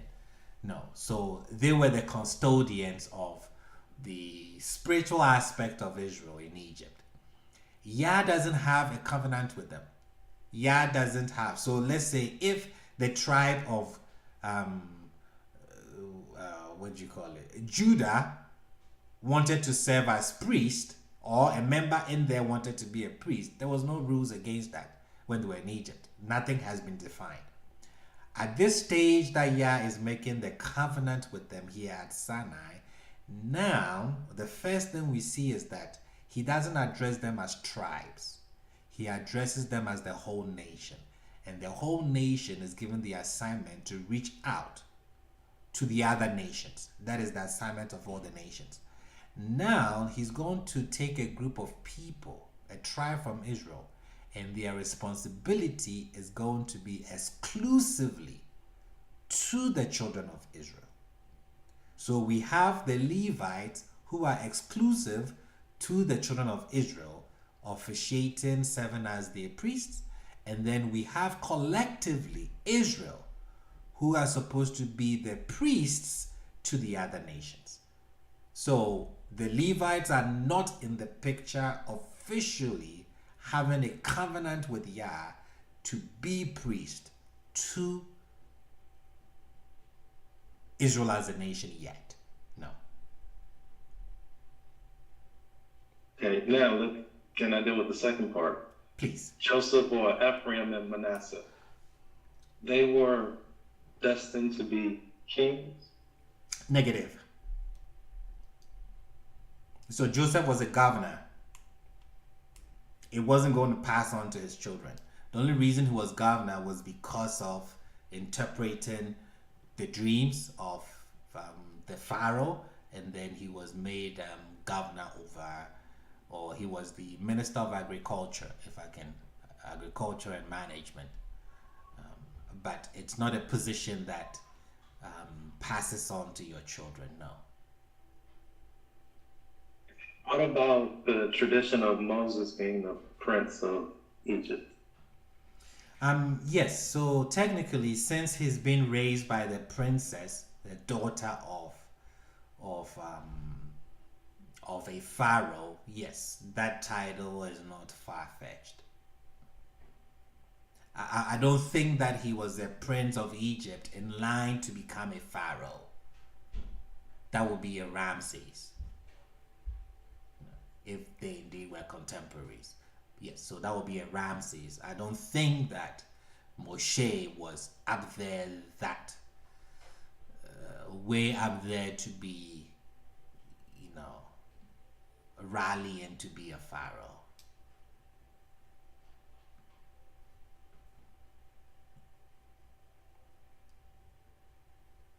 Thank you. You're very welcome, sir. Any other questions or contributions?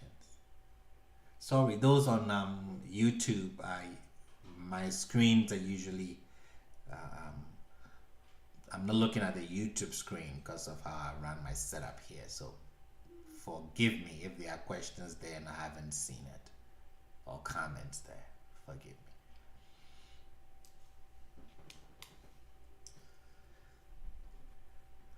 A kingdom of priests. That is why we're called a kingdom of kings. A kingdom of kings. We have an assignment. Have an assignment. Any other contributions or questions? Yeah, just one. Could you define kingdom then?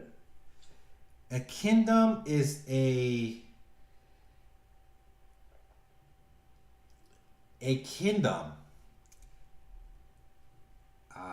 Let me get my definition. It's coming.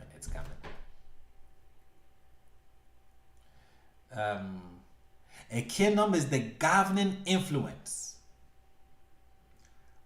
of a king over a territory, impacting it with his will, his intent, creating a citizenry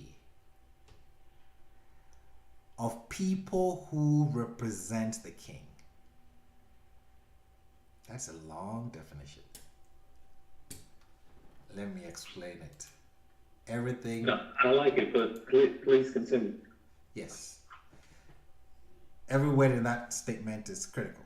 So a king is the governing influence. A kingdom is the governing influence of a king, meaning that the king doesn't have to be present on that land to govern it, unlike a president. A kingdom is the governing influence over a king, over his territory, meaning that he owns the territory, unlike the president. He doesn't own the place. The king owns the territory. And then I continue. Impacting it with his will, he makes the rules, not the constitution. the democracy, we're governed by a constitution. In the kingdom, we're governed by the king. So the king makes the rules. So impacting it with his will, his intent. What does the king want in that territory? That is what the people do. In the democracy is a constitution. The people vote. In the kingdom, there is no vote. What the king says is law. That's why the king doesn't speak too much, because when he speaks, he's in trouble. I explained that later. Impacting with his will, his intent, creating a citizenry. In Christianity, you're a member of a church. You're a member of a religion. Members don't have rights. If you're a member of a country, you are in trouble. You want to be a citizen of a country. That is why Paul would say our citizenship is not on earth. Not our, even with that, we have to look at textual criticism and see whether it was really citizen that he said. But that's the idea. So you created, the king creates a citizenry of people who reflect the king. Meaning that the king makes sure that you are taken care of.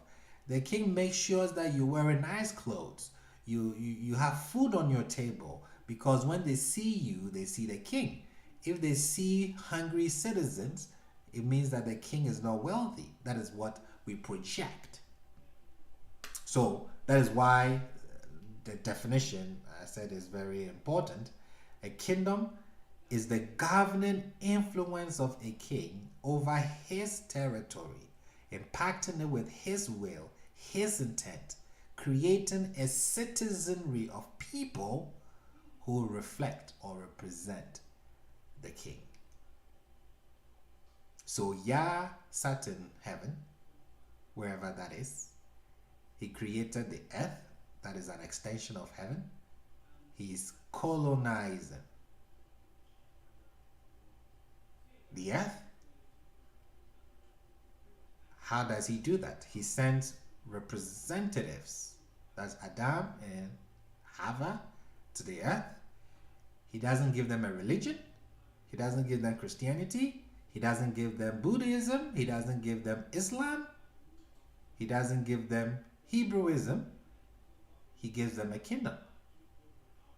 He says, rule over it, subdue it, conquer it. Have dominion. I wish he didn't say that. He didn't say let us have dominion. He says you have dominion. When a king speaks, it is law. He cannot change it, meaning that he took himself out of the picture when it comes to governing earth, ruling earth. Who has authority over earth? His representatives, humans.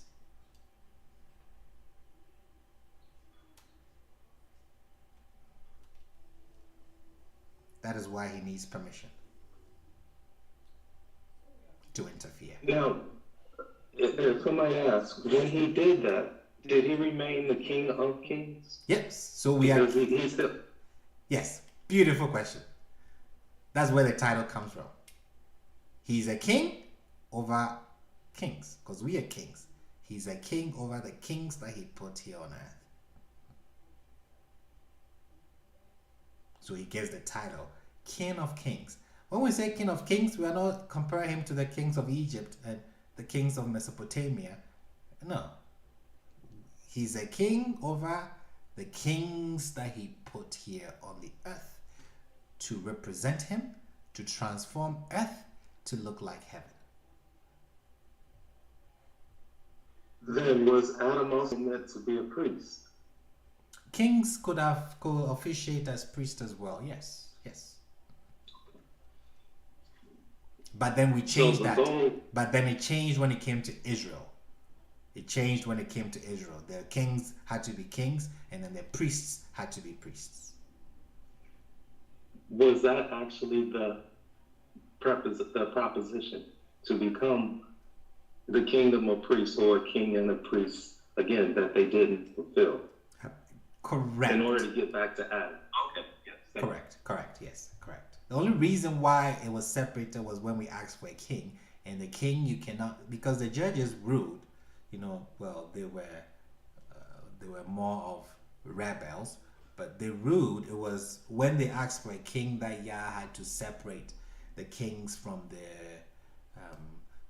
now we have the prophets. They were more important than the kings anyways. But yeah, you had the priestly function where it comes from one person. Then you have the king where it comes from one person. But the prophets, you couldn't count on the kings to be righteous. So you needed a buffer. You needed someone there that you can count on to be always righteous. The priest, you couldn't count on them to be always righteous. But the prophet, yes, you could. Rabbi, I have a question. Mr. Jason, please go ahead. Okay, so probably a little bit off topic, but I was studying and reading some text, and I was reading the messianic prophecies in Isaiah and everything like that, and it talks about this, Israel being separated and things of that nature, and the Messiah comes when this political leader is supposed to bring us back together and things of that nature. And I've been bothered because when I talk with some like Ashkenazis, and they talk about how they could trace back their rabbi lineage all the way back to Moses, my question is, how is that possible when we were in exile? Like, how is it possible that there was no breakage between exile and coming back and then picking up the Torah and things of that nature? We know that in 622 BC, King Josiah had found the book of the law because it wasn't in Israel at the time. So it's like, I'm trying to figure out, how are they saying they can trace all the way back to Moses with no breakage when the Torah literally told us that God would take us and keep us away from the land that we wouldn't remember this lineage? How is that possible? Correct. So in one sentence, I'll say it's not possible. It's a lie. It's tradition. That is, I've seen the list. I've seen the list go all the way to Moshe, but I don't think it's. I won't take it to the bank. Actually, because you've asked, I'm going to engage Rabbi Gottlieb this week so he can explain it to me. I'll call you, give me till Wednesday, Mr. Jason. I'll record what he says and then I'll send it to you. Okay, that'll be good, because find out that argument. It just doesn't make sense. Like, there's no way. But because even with the Torah being lost itself, and we see that they had refound the Torah. Correct. Later on. The southern kingdoms didn't even have the Torah. So it's like, well, how could y'all not have the Torah, but then you have all these rabbinic keepings from Moses? Like, it just doesn't make any sense. Yeah. So I'll find out and let you know. Did you share that with all of us? Okay, sure, definitely. So when I say Rabbi Gottlieb, I do have one theory about that. Oh, you do? Okay, one second. When I say Rabbi Gottlieb, I have a rabbi friend. He's Ashkenazi. So usually when I get questions like this, I call him and I say, hey, you people are always making things up. He's always laughing when I call him. I'm like, hey, you guys are always making things up. Where did you get this from? He was saying, Rabbi Akwetey. I'm like, yeah, I'm listening. So yeah, we have that kind of revelation. It's good because sometimes I go to him and I say, I don't get how you are getting this, how you guys come to this conclusion. Can you enlighten me? And he's open. He accepts that our claim is accurate. He accepts that. That's why he's my buddy. He accepts it. Sometimes he comes and asks about the traditions. Hey, how does this work? Pre-exilic, before Babylon and everything, and then I explain it to him. So yeah, I'm starting to see that too, Rabbi. A lot of these rabbis are accepting the claim of the non-hostile Hebrews. Correct. Correct. Mr. D, go ahead, please. Yes. What I believe is the original Hebrews actually, from my understanding, they went and they taught them. And my assumption is that they made or married with them and part of the lineage. But they did teach the whole nation because it was the king who invited them. And he declared everyone to be Jewish or Hebrews. The king actually did it. But my assumption is that they brought the traditions and they made it with them, and they actually have some, but not all of it. Oh, okay. That's not far-fetched at all. It's not. Brother Basil, I wanted to ask you something. Yes, madam. You know that when you read the Torah, it says like, oh, this is like in the book of the story of the kings and stuff like that. Is there another book besides like that talks about the adventures of like David and stuff, and in a more of a detailed way, and the kings? Yes. Besides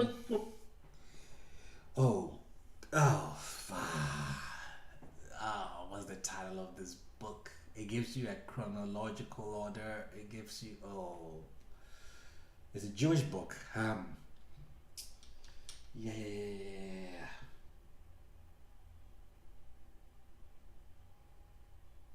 I mentioned it when we were talking about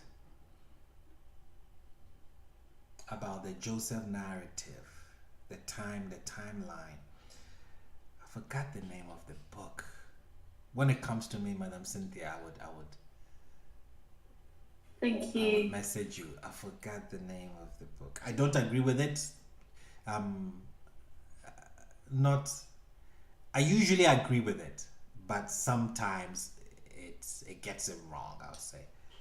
And even the Jews know that. They know that sometimes it's a bit far-fetched. But I forgot the name of the book. Nothing from our side though. Nothing from Oh, I'm gonna ask for something from our side where you've got some kind of stories and like a book that's dedicated to just the kings, Yes. their little ways and stuff. No, I don't. The kingship blood that flows in your line, in your line, makes you gravitate to kings. I know, I can't help it, bro. That's all. I can't help it. It's really like it's almost like I can't shake it off. I can't help it. I need to know what they did, why they did what they did, like everything about. Maybe you should go back home and go ask them. They may have some nice stories for you. I have to. Madam Cynthia comes from a stool house. When we say stool house, it means she comes from a lineage of kings. Her dad was a king in Ghana, somewhere in Ghana. Okay, let's see. Any questions? Let me check YouTube.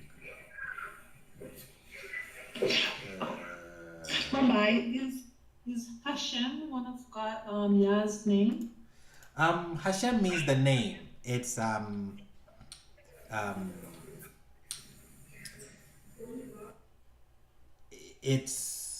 you know how we are told not to say or profane the name of Yah. So instead of saying Yah, Yud Hey Vav Hey, we say the name. Oh no, the Jews usually say the name Hashem. So Hashem would be the masculine or the feminine, or does it matter? I think Hashem will be the feminine. Hashem is Yud Hey Vav Hey that they're calling Hashem, because that is the name that he says we should address him by forever, all generations. So when they say Yud Hey Vav Hey, they don't write it, they don't say it.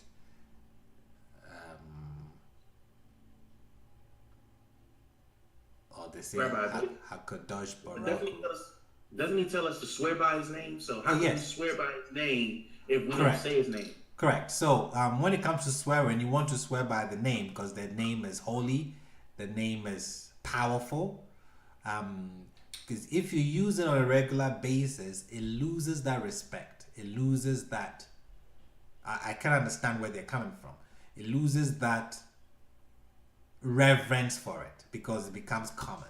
So, for example, among the Anglo Eves or the other Eves, when something happens and then they call you to swear by Yahweh, nobody lies.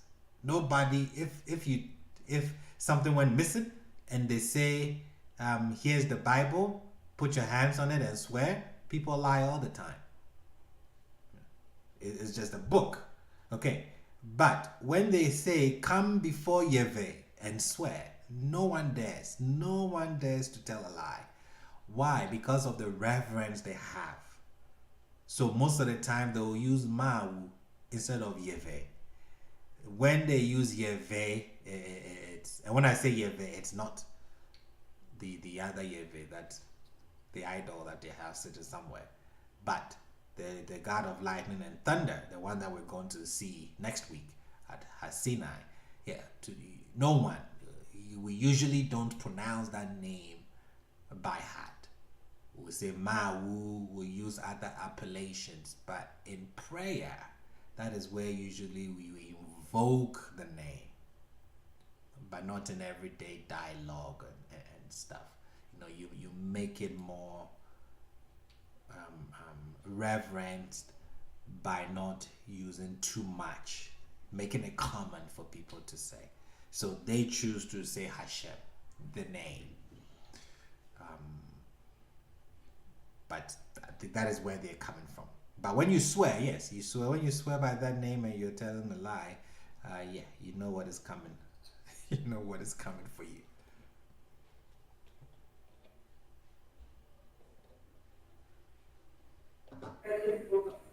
Thank you. You're very welcome.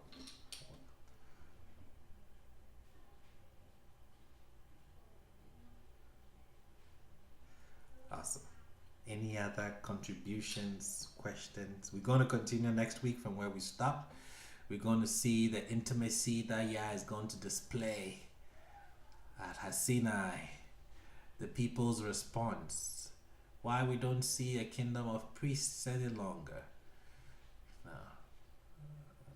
Got a lot to cover. I'm going to see the 10 Commandments. Is it really the 10 Commandments? Because that's not how we call it. We call it the 10 sayings. Is it really 10 or is it 5? We'll look at that. Do we really have 613 commandments? If you say yes, I'd ask you, have you counted?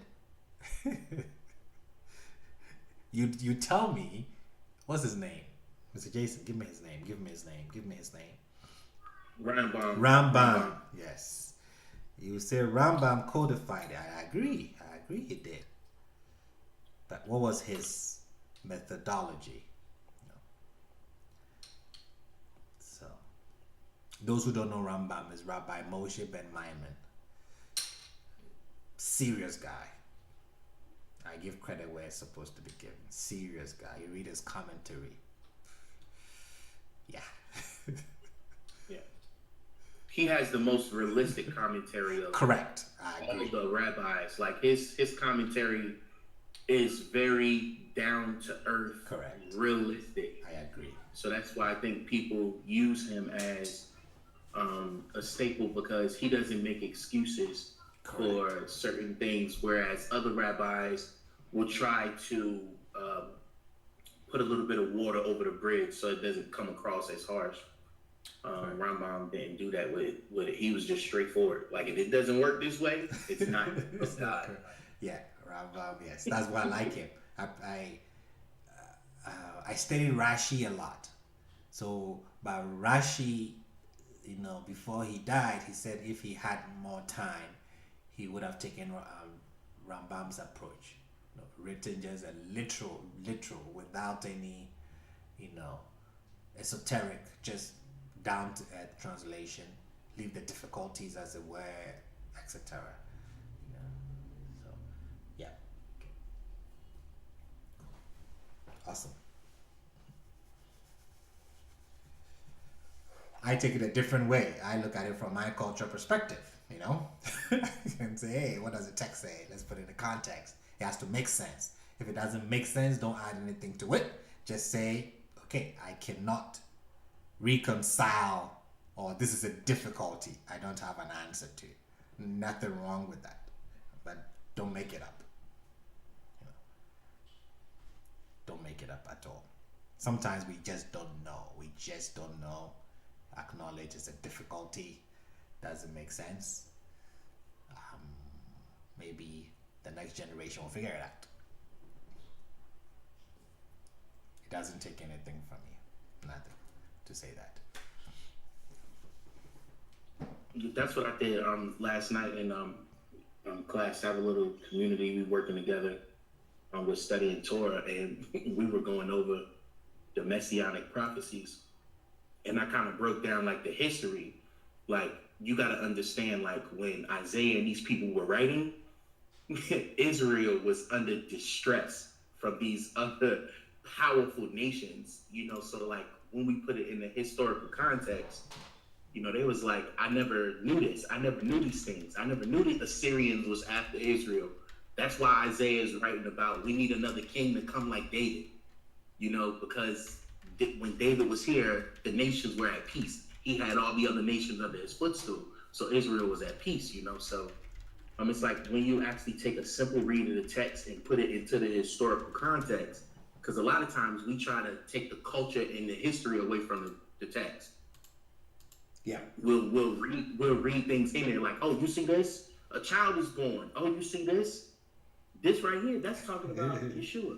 Well, if I got the Assyrians on my tail right now and they're trying to take over my land, I'm not thinking about no future Messiah. Correct. I'm thinking about somebody that needs to come right now to help us because these Assyrians is on us. Correct. So, you know, when you look at it from the historical context, the text makes more sense. Yes, it does. It really does.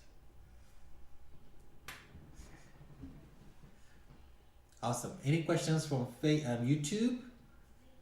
Any questions in there? Any comments?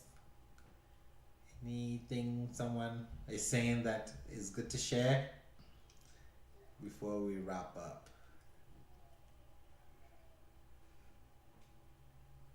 Not necessarily, Rabbi. Anyone that asks any question, I just directed them to the website.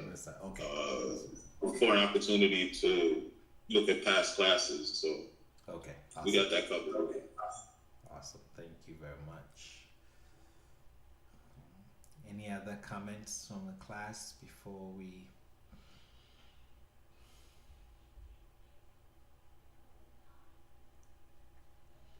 Okay. I always say I don't jealous Moshe at all. I don't jealous him. Difficult task.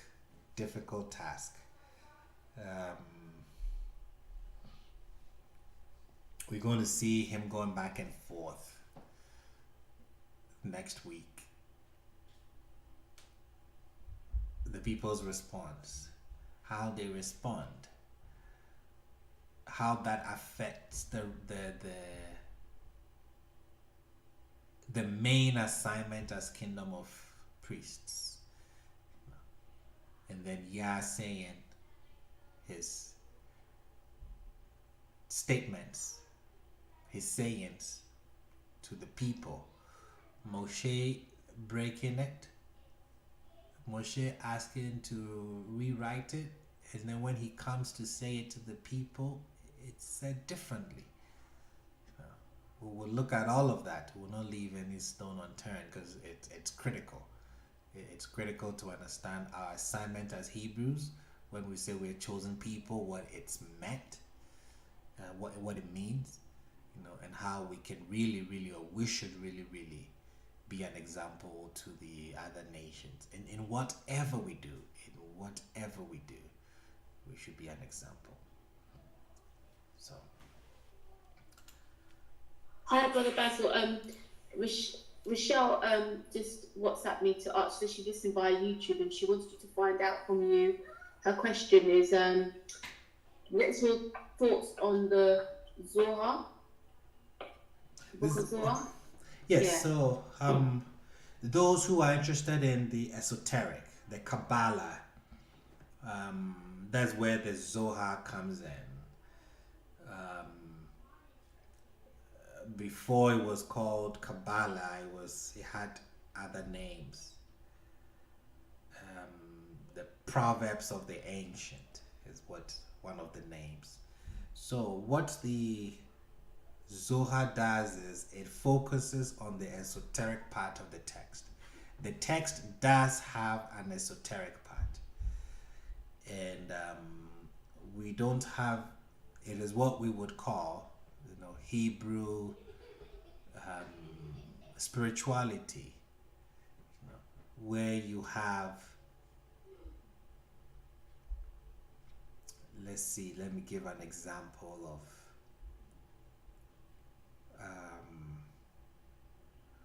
Something esoteric.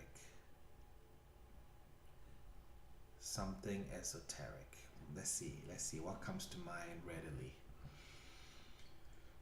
Genesis chapter 1 verse 2, the light. Yes, explain that. Give us something. Okay, so Genesis chapter 1 verse 2, when it says Yah said, "Let there be light," the wording there for "let there be light," if you look at it esoterically, and you break down the value of the meanings, it comes up to 613. So when Yah was saying, "Let there be light," and he saw the light was good, correct. An esoteric explaining of that is that he was talking about the Torah. Correct. Yes. And they try to parallel that in the New Testament, when in the beginning was the Word, and the Word was with God, and the Word was God, and that Word was manifested. They try to parallel that. That's a saying from Philo, the Greek, Philo, the Hebrew. He was a Hebrew, Roman Jewish man, but they try to parallel that to the light of the world. So you think it's talking about Yeshua, but esoterically it's talking about the Torah. That the Torah was this light that was made manifested and then became embodied into a person. Correct. And he took on that duty of carrying Torah to the rest of the world. Correct. Yes. Correct. Yes. So that's when you're using what we call gematria. You use numbers to get a deeper meaning of the text. The Torah uses numbers all the time. So yes, there is a level of the text that is esoteric that some people gravitate towards. We don't have any material as... Yes, Mr. David. Oh, I'm sorry. The sister also expounded on that question as well too. She wanted to know what was it? Let me see. The whole question was, what do you think of the Zohar on the point of the esoteric and the rabbis who claim this revelation of that knowledge? Yes. So she also wants to know. Correct. Yes, there are people who claim to have this knowledge. There are books written about the esoteric. So the Zohar, I've seen different books called the Zohar, but we have genuine ones. People. Let me come back. I read sometime that Madonna was practicing Kabbalah. That is not the Kabbalah or the esoteric of the Torah. That is another form of perverted spirituality that has the name Kabbalah attached to it. That is not what we're talking about. We're talking about Torah-based esoteric teachings. And the Zohar, which I don't have a copy, I have a set, is about a set of 25 books, very thick books. I haven't gone through all of it. I know it, I don't teach it. Madam Grant does. but you have to, it's something that you have to be taught. If you just pick it up and start reading it, you'll be lost. It's like reading the Talmud, with all the Mishnah, with all the arguments. There is a methodology that needs to be followed, and it has to be taught. Now, when somebody says something esoteric, without pointing you to a scripture as the basis of it, I would question it. But most teachers who are very good with esoteric, they teach without telling you where it's coming from, because it is required that you have a very strong text background before you delve into it. So, for example, I don't know if anyone here has taken Zion Lex's Kabbalah class. He had one, the one that I was in, I think the first one was almost 6 hours or something. Is it 6 or 5 hours? Yes. And he's teaching it as it's supposed to be taught. Requiring some basics, otherwise you'll be completely lost. And that is how it's been coded to teach, to be taught, to make you lost. So it's those who really, really, really want it. If you're looking for it to make magic, that is not for you.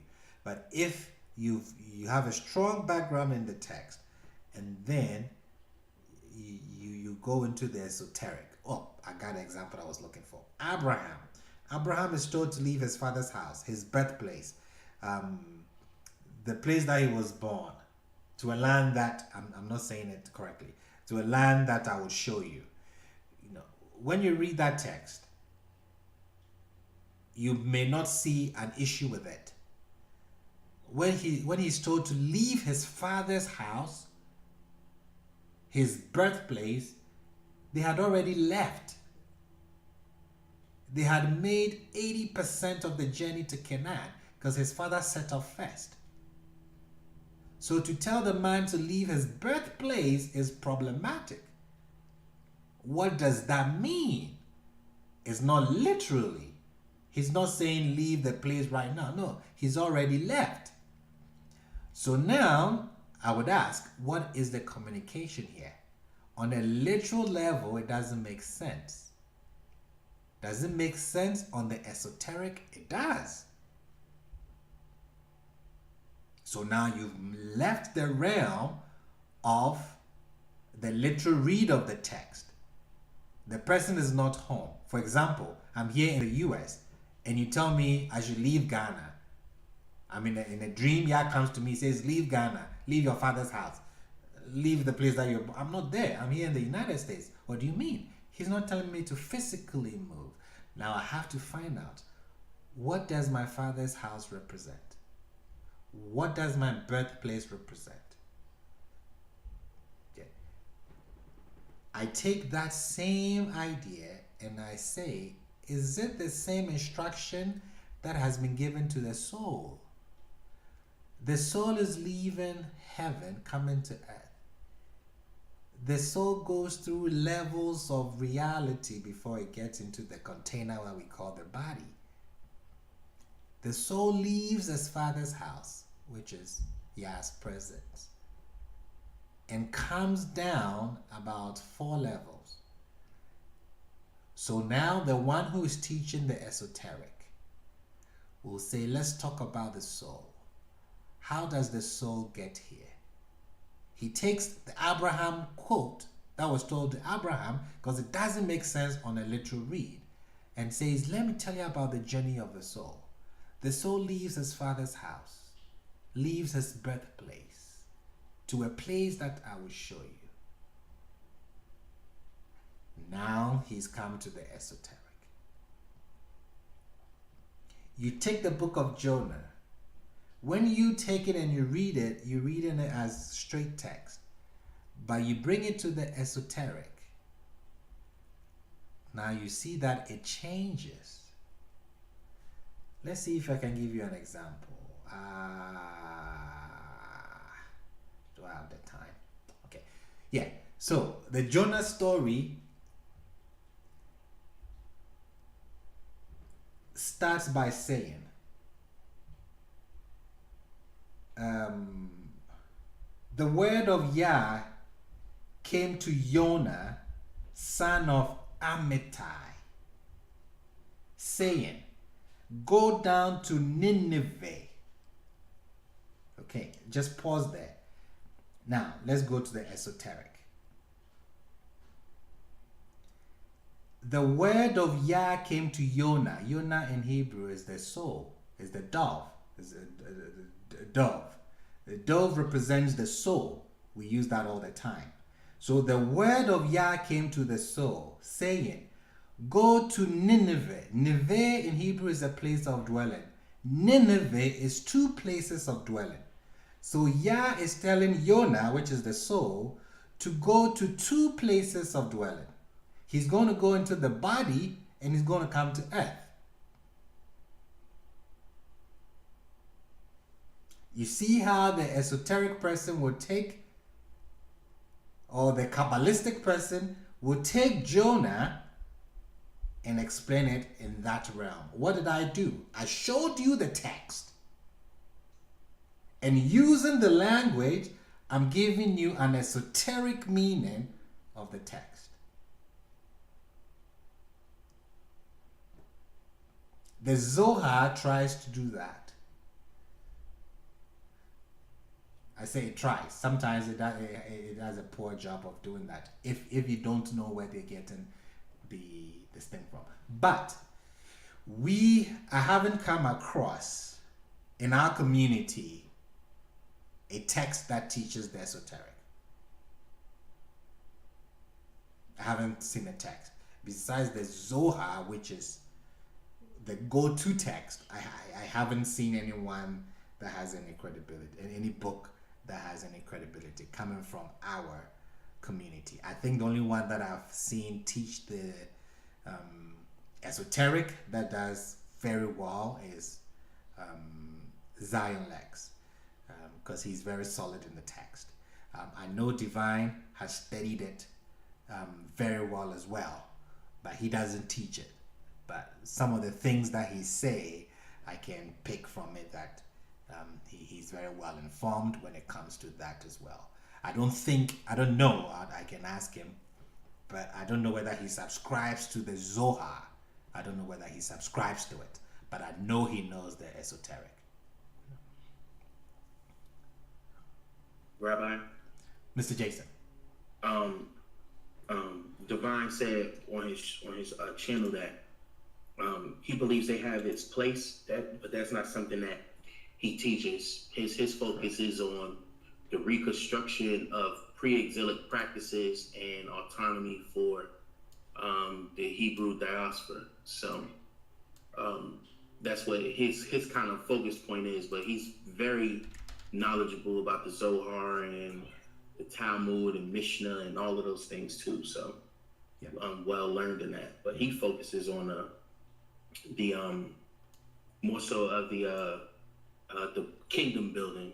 Yes. Intangible results where Zion Lex, I have classes with him and everything, and he focuses on the esoteric meanings. So if you want like esoteric understanding of things, Zion does a really good job of bringing those ideas out. Yes. Yeah. Brother Basil, I just want to ask you, there's another one, not from me, and Michelle's asked another question. Because do we have these understandings, these esoteric, the Zohar, from a cultural perspective, she asked. I thought you kind of answered it, but I'll from a culture, ask that question again. Madam Cynthia, ask that question again. Yeah, I'm sorry. She said, do we have these understandings, like the Kabbalah and the Zohar kind of thing that he's talking about? Do we have it from a cultural perspective? Is there a version, you mentioned it before, but is there like you said Madonna's one was a different version. So what would be, and you said the other one's like more Torah based. Is there a group of people potentially back home or here that practice the Torah version of Kabbalah? Yes, so back home we do, but we don't call it Kabbalah. It's just what do you call it? It's just it's part of the culture. Oh. So yes, we don't have, correct, it's part of the culture. We don't have oh, I'm studying Kabbalah. No, it's how we live. You know? So, for example, when Yah says, when a woman, I forgot the rule, the ruling, that when a woman is accused of being unfaithful, they should come, they should get a calabash, they should write the name of Yah, they should mix it in the concoction and let her drink. We do that still. I know you're clearly aware of that, Madam Cynthia. Yes, this is something that is not something that a book is written about and is taught in school. It's part of the culture. Correct. So, no one has written a book on it that I know. I think it will be great, but usually our elders don't like writing things like that in books. They rather you come and sit under the feet of a teacher, and then they'll teach you. And that's what Kabbalah means. It's tradition that is passed on. The only reason you have it in a book is because of people going to exile and they wanted to preserve it. But usually it is taught from teacher to student.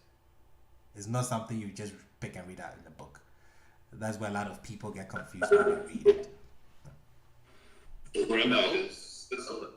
Rabbi, the sister online had a follow-up question to that. She wrote, there are lots of Kabbalistic tools that I have been made aware of in terms of removing chaos, etc. What do you think of using and applying these things on a daily basis? It depends on the tools. I'd have to know the tools before I can comment on it. I have to find out whether is it kosher. Where is it coming from? Is it from a certain community? Because if it belongs to a certain community that I cannot relate to, it's not going to work for me. So it depends. It depends on. And I have to say this too. It's not only Israel that have these, let's say, esoteric insights. It's not only Israel that has this. If you remember, we are told that Abraham gave all that he has to Isaac. And then the text continues to say that, and he gave gifts to his other children, and he sent them to the east. That is why the people in the east also have these esoteric teachings. The gifts that Abraham gave to his other children are these gifts. Remember, Abraham is from Mesopotamia, and Mesopotamia believed all of these esoteric things. Abraham was a Kabbalist, if I can use that word for him. He was a stargazer. He could read the stars very accurately. Because he became a Hebrew doesn't mean that he dropped from. No, he came from a civilization, a people who were very well versed in all these esoteric teachings. So Abraham would carry that on. That is why Yah would tell him, come outside and look at the stars. Because he could read them. So Abraham was also an esoteric person. Rabbi? Mr. Jason. That's why when it says, I'm going to remove you, I'm going to take you from your father's house. Well, in astrology, the heavens is considered to be a house. And inside of the house is what they call like mansions. Like if you like look it up, you'll see that scientifically, the heavens is called a house. So one of the interpretations is when Yah was telling them that he was going to take him from his father's house, he was taking him from his father's astrological understanding, and Yah was giving him what we call now the Kabbalistic understanding of the constellations and things of that nature, which is how we got into the conversation later when Abraham said, but you still have not provided me a child. Yes. And then Yah says, come up, look down at the stars. Correct. Well, if he's talking about a physical sun, why would Yah take him up to look at stars? That doesn't make any sense. But that was a Kabbalistic understanding, because Abraham was in a stargazer. So when Yah did that, it said after he did that, he had faith. He affirmed his trust in Yah. So that's another like Kabbalistic teaching. It talks about that too. So, Brother Basil, you mentioned about the people of the East. Can we just like clear that up? So the people of the East will be classified as, in this day and age, will be the what? Yeah, I don't know, but people coming from the East are what? India and thereabout, I think. Right. Yeah. So it's got to think of, okay, yeah, it's like the India and what, like the Asia kind of areas, and would China be part of it, or Japan? Maybe, I don't know. I don't know, but yeah, maybe, yeah. That is why people don't notice this. In the New Testament, the Magi's, the stargazers that came, they came from where? They came from the East. East, yeah. They had read the stars, and according to the New Testament, they saw a star. They read, and they followed it. Your translation says wise men. They are not wise men, they are stargazers. No. The Torah frowns upon it, though. But the New Testament mentions it. So there's an acknowledgement that these esoteric things, people who read, our text doesn't say that the stars don't speak. No, the stars, they speak. We are just told not to go by what the stars say.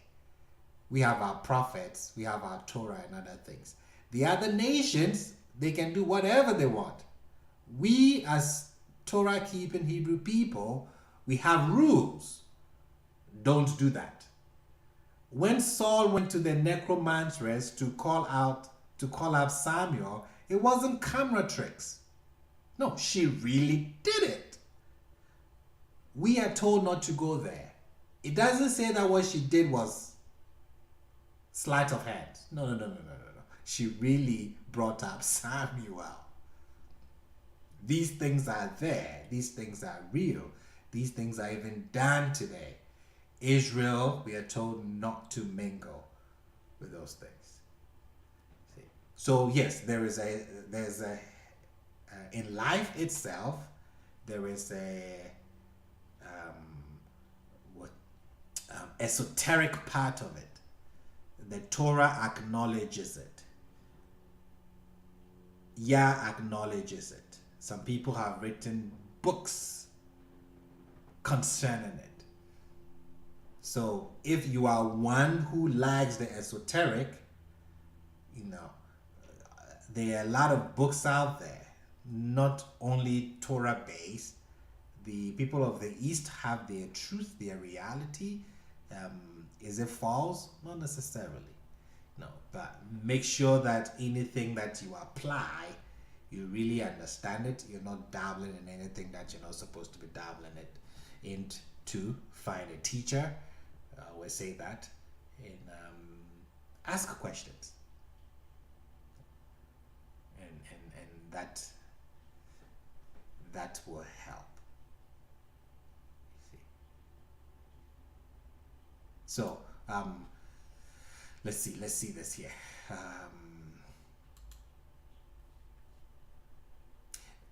I hope you can still see my screen. So the lady, in closing, because she mentioned and I didn't finish.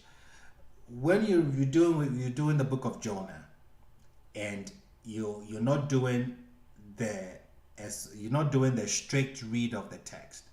You are doing the esoteric part of the text, where you are, let's say we're talking about the soul. We are a soul housed in dirt. The body is a container. We are all here for a mission, an assignment. And we can take the book of Jonah to actually portray that. But we have to look at the book from the esoteric position. And when you do that, you would see that now the book becomes something else. So for example, when you, like I said, you read Jonah, it says the word of Yah came to Jonah, the son of Amittai, arise and go to Nineveh. That statement is deep on the esoteric level. How do we interpret it on the esoteric level? So this is how we say it. If I can get my screen. Okay. Jonah, Amittai, Nineveh. Extremely important. When you come to Songs of Songs, Solomon says, my dove, my perfect one. The word Yonah is used there for dove. So Yonah is the metaphor for the soul, because we represent the soul with a dove. Jonah is told to go to Amittai. The root of that word Amittai is emet. Emet is truth in Hebrew. So the soul, who is the son of truth. And who is truth? Yah. Yah is truth. So now you see how the text is changing. Because I've changed my lens. I'm not looking at it from the strict literal read of the text. My esoteric glasses is on. And I'm trying to find out the inner meaning behind the text. Let's go behind the text. Let's see what Yah has hidden behind there so that I can learn from it and pick up nuggets about the journey of the soul. Okay, so now we have the soul, who is, or that is the son of truth, the son of Yah, being asked to do something. He's going to Nineveh. Nineveh is a place of dwelling. Nineveh is a double expression. Two places of dwelling. The soul is leaving heaven, is going to the body, and is coming to earth. Okay, this is our story. All of us listening, all of you listening to me, this is your story. You've been given an assignment to leave heaven, come into the body, to earth, to do something. Go to the great city. But what does the soul do? What do all of us do? Every single one of you listening to me, you do this. The soul arises and flees to Tarshish. You're going the wrong direction. Two types of enjoyment. That is Tarshish. Food and sex. Two pleasures of the world. That is what we preoccupy ourselves with. He goes to Tarshish. I'm just going through this. This is the whole lesson. I'm just showing you the esoteric part of it. Now there's a mighty wind into the sea. Yah is trying to turn the soul, telling you, wake up. Hey, you're here on an assignment. You don't have all day like you think you do. No, there's a limit. There's a time you've been allotted. Do something before you leave.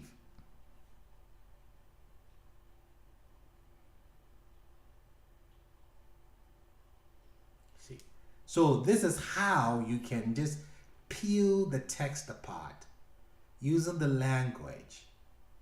That is what you do, the methodology when it comes to the esoteric. The sailors are the various parts of the bodies. The soul is sleeping in the body, fast asleep. Doesn't even know what is going on. The captain of the ship is a good inclination, which resides in you, that speaks to you and says, hey, wake up, wake up, wake up. The time is going. You don't have all day, you don't have all year. But the soul, that is Jonah, is asleep. We cast lots. Is it the soul or is it the body? Which one is the one causing Akwetey to be asleep and not doing what he's called to do? Do I blame the body or do I blame the soul? When they cast lots, it fell on the soul. It is the soul that is sleeping. It is the soul that is procrastinating.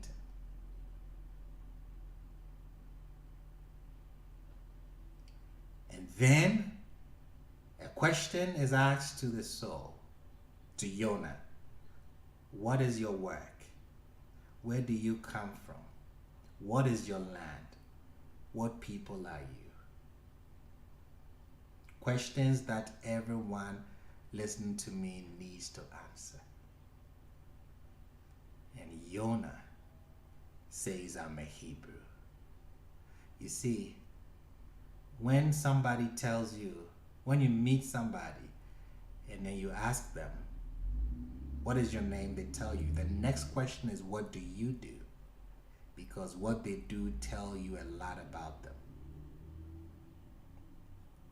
And then when he is asked these questions, what is your work? Assignment? Where do you come from?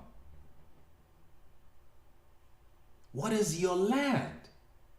What people are you? His answer to all this is, I am a Hebrew. That statement tells you a lot. But he's gone into a sleep, a deep sleep. He said, it is because of me.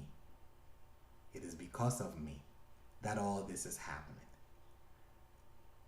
And they said, what is the solution? What is the solution to your lukewarmness? He says, pick me up. Pick me up. Moshe went up and Yah called. He says, pick me up and then cast me into the sea. The sea here represents water. Somebody will say Torah. Okay. Now, if you notice, Jonah is swallowed by a fish. That is a dag.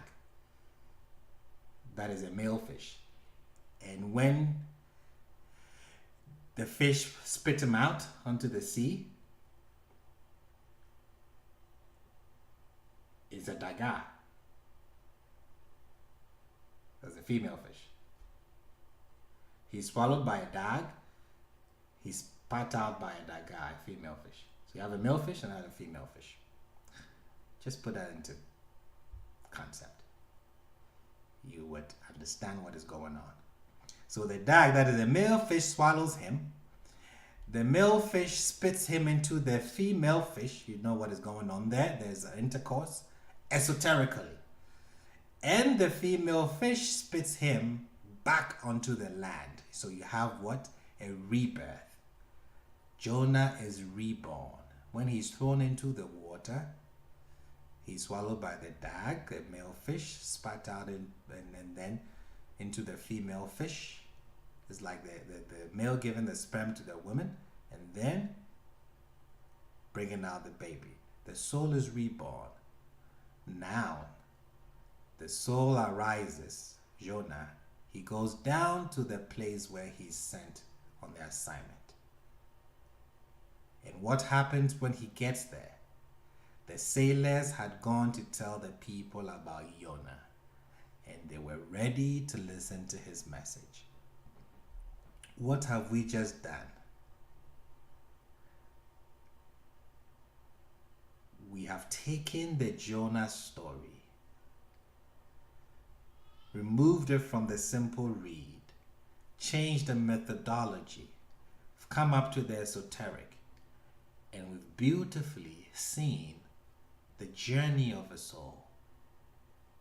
Our assignment, what we come here to do, and when we get here, what we do. And on the Day of Atonement, the shofar is blown. Wake up. Wake up. The king is coming. What have you done? You're here on a mission. This is just a small part of the esoteric teaching. Like I said, I don't do a lot of it because it requires a very good understanding of the text on the literal level, and then this will make sense. So, just a little preview. Rabbi, Rabbi. Madam Felix. Yes, sir. The soul I was always taught composes of the mind, will, and emotions. Would you agree with that? The soul? Yeah. Um,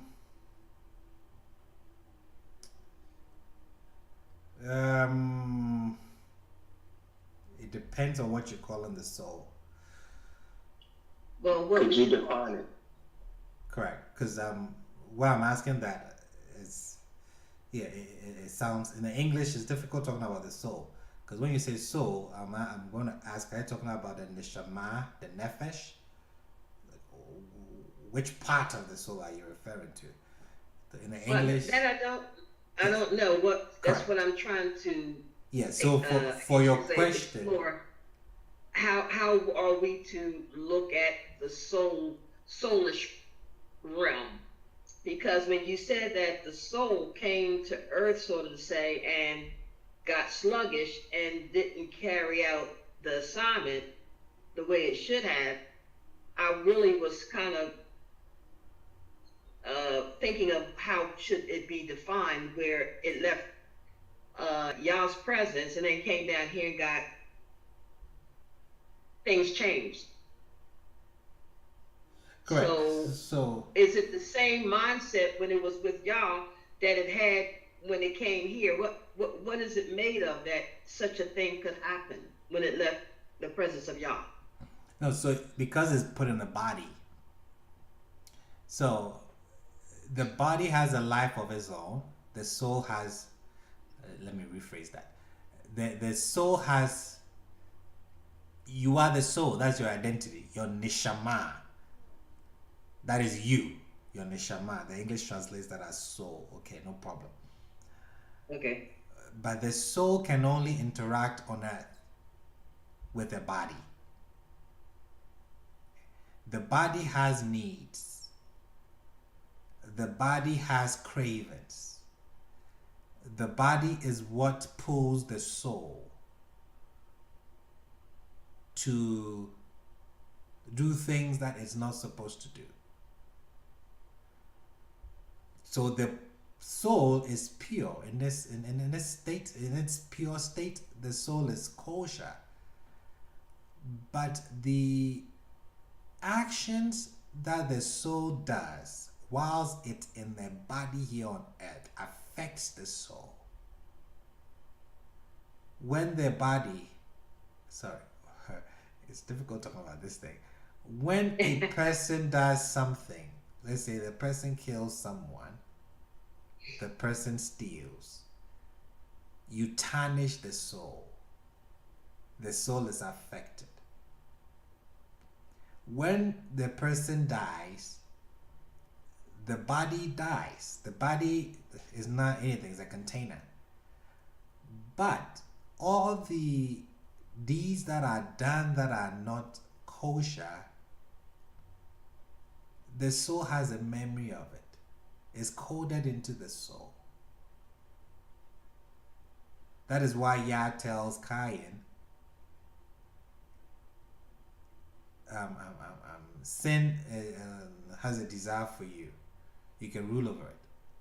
And he says, yes, and the entrance of your grave, meaning that because you die doesn't mean that the sin is gone. No. You are stained and it has to be cleaned. And Yah chooses how he wants to do that. Whether you go and you get purified, etc. Yes. So the soul has an assignment. The soul has to do the assignment, but the soul has to work with the body to get this assignment done. The body is your animal side. So the body, in your description of the appetites and the needs of the body, it overcomes the soul? It does. Or it interacts with the soul? It leads the soul? Is that kind of the concept that you're saying here? Correct. So when the body leads the soul, you become an animal. That is how the animals are operate. The animals don't have a neshama, a soul like we do. No, Mm-hmm. they have a body, and you know how animals behave. We have the Yes. same. The animals' bodies were created with dirt, like ours is created. The same thing.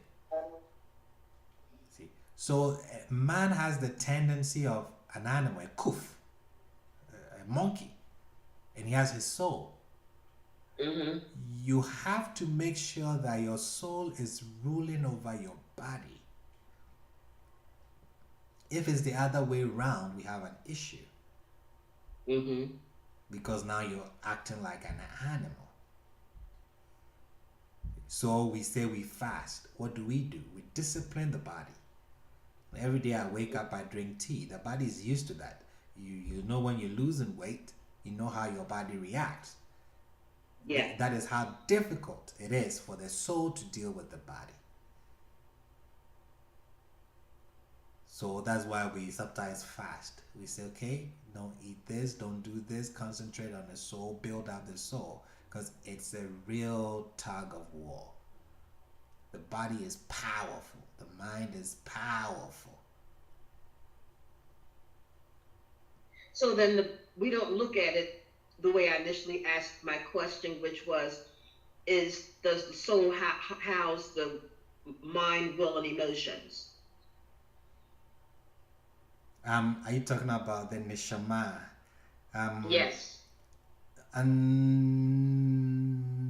the Not will, really. emotions. Yes, it does, but the body influences that. Yes, the body influences that. Yes, yes.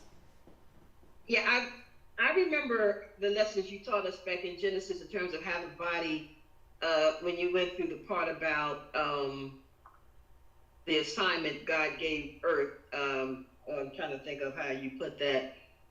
It was supposed to bring forth, what was it? Trees that yield seed of something, fruit, or yielding seed of trees or something like that. And you brought about how the Earth did not do its assignment exactly like Yah had commanded it. Correct. And we were made from that same substance. You remember that lesson? Correct, yes. Yeah, so which made me to understand that our flesh has built in it that which is made of the earth, and it may not always be in agreement with the soul. Definitely, 100%. Yeah. Okay, that answers it perfectly. Correct. Thank you. Yes, 100%, 100%. That is why we make decisions. That's why it is difficult. When somebody does good, we applaud it because it's so easy for the person not to do it. Mm-hmm. Rabbi. Rabbi. All right, go ahead, Jay. This goes back to what I was studying about Adam and Eve. The word that's rendered for serpent is nahash. Nahash. And when you look at the deeper understanding of it, it could mean a serpent, but to ancient people, the serpent was a divine intellect. Yes. So could that struggle technically been a battle of the mind between Eve's divine intellect and then the animalistic nature, which eventually won over and removed them from that divine state of being? Mm-hmm. Yep.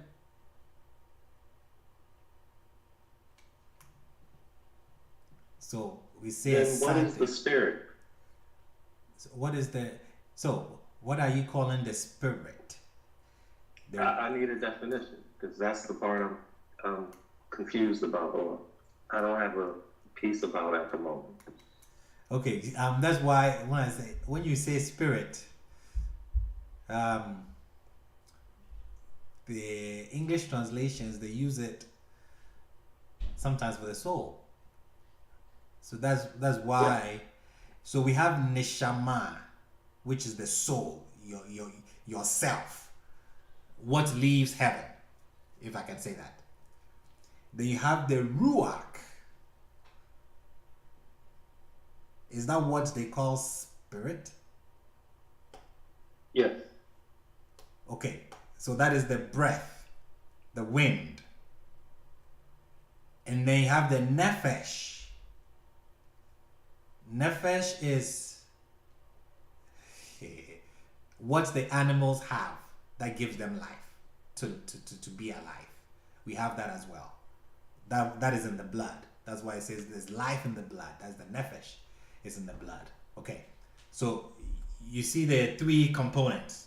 There are 5 components of the soul, but let's deal with these 3 first. The neshama, which is the real you. The ruach is the wind of Yah.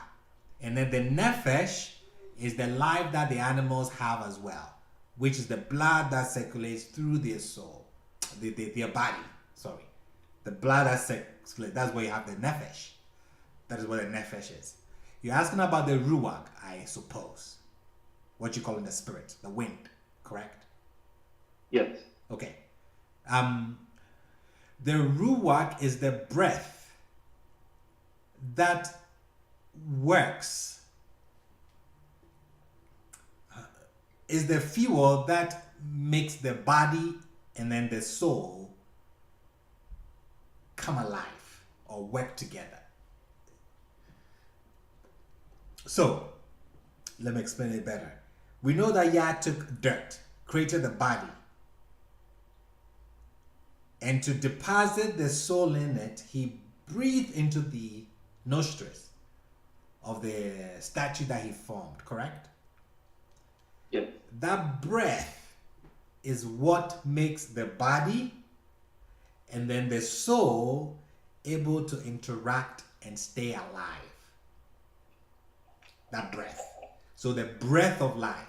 When you breathe in and breathe out, that is the breath that Yah put inside of us that is keeping us alive. So when someone says my spirit, I feel it in my spirit, we say that a lot. They're referring to the soul that they are feeling it in, not the breath. That is the ruach, the wind of Yah. That's what ruach, the wind. It's your soul that feels, that is your neshama that feels all these things. So ruach, spirit, loose translation, is the wind. So the wind of Yah was blown over the waters. That wind gives us life. No. What gives the body life is the blood that circulates, the nephesh.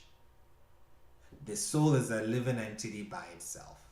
The ruach is what makes the body and then the soul work together, which brings all parties alive. That is the ruach. So when Yah takes his breath from you, now the body, the soul, that's the neshama, has to depart from the container.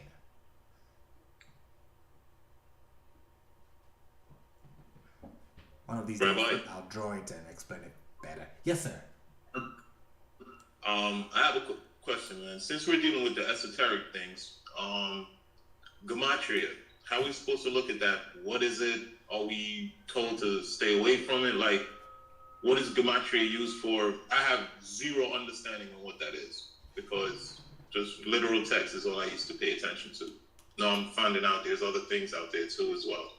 So how do we place, use, look at the origination, like the history of gematria? Correct. So gematria is when you represent the letters, and let me say this, it's not only Israel that has gematria. No. Other civilizations use numbers. The Yoruba use numbers a lot in their spirituality. You know, they use numbers a lot. Numbers is actually a language. You know. So what the esoteric is when it comes to gematria is that the alphabets represent numbers. So A is 1, B is 2, or Aleph is 1, Beit is 2, Dalet, Gimel, you know, you go through all that. They have numbers. So what you do is you can communicate with these numbers. Yah loves numbers all the time. He uses numbers all the time. He gives, what's his name? Noah. In the book of Genesis, Noah is given dimensions of the ark. It's not necessary. Why do we care the length of the ark, the breadth? What do we need it for? Are we going to reconstruct it? No. The reason is because, as if Yah knows that Noah is going to have a problem with speech. So in telling him to build the ark, on the esoteric level, there is a message behind that. Because when you write down the alphabet, that's the dimensions given, the length, you write down the corresponding Hebrew alphabet.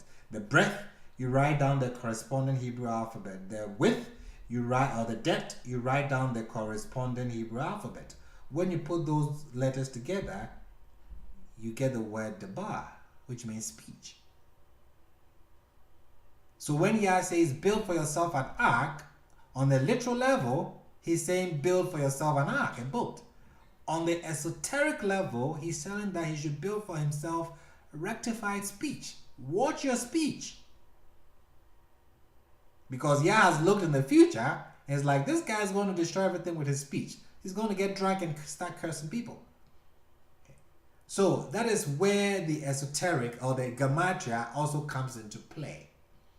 You know, that is why even in the New Testament they adopt gematria when they mention the number of the beast 666.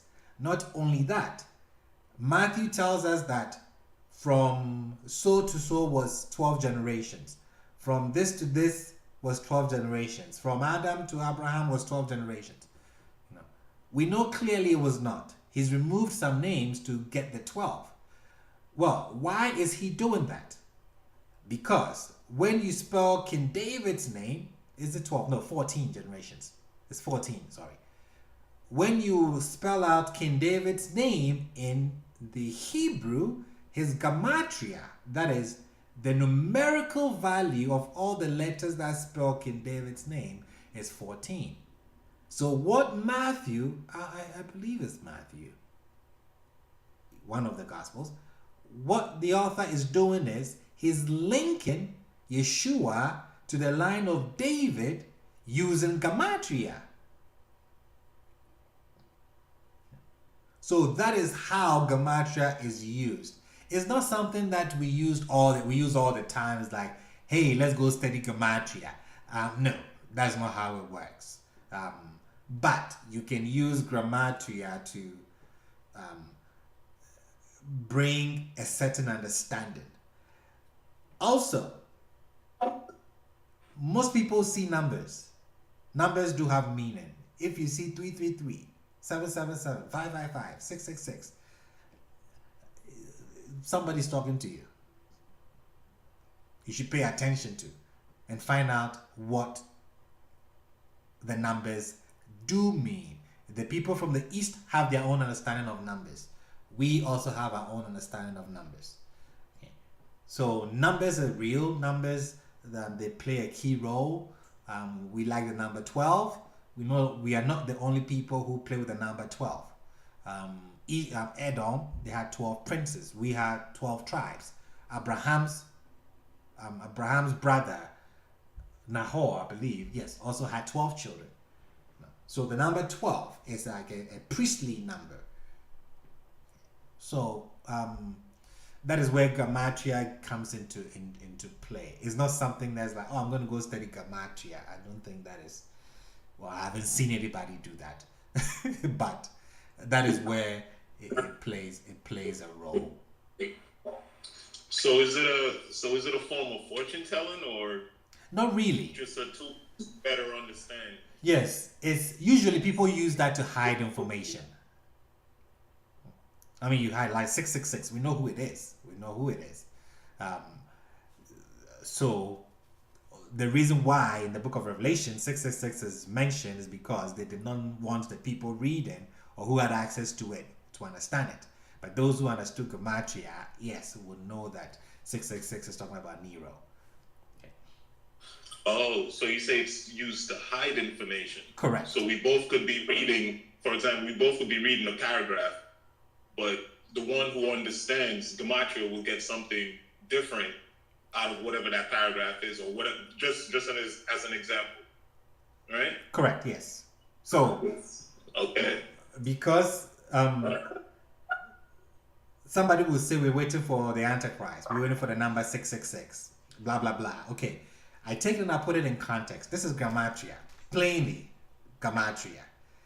666. If I put the number 666, who was the person persecuting the Hebrews at that time? Nero. He was the most feared. They believed Nero was going to come back from the grave, from the dead.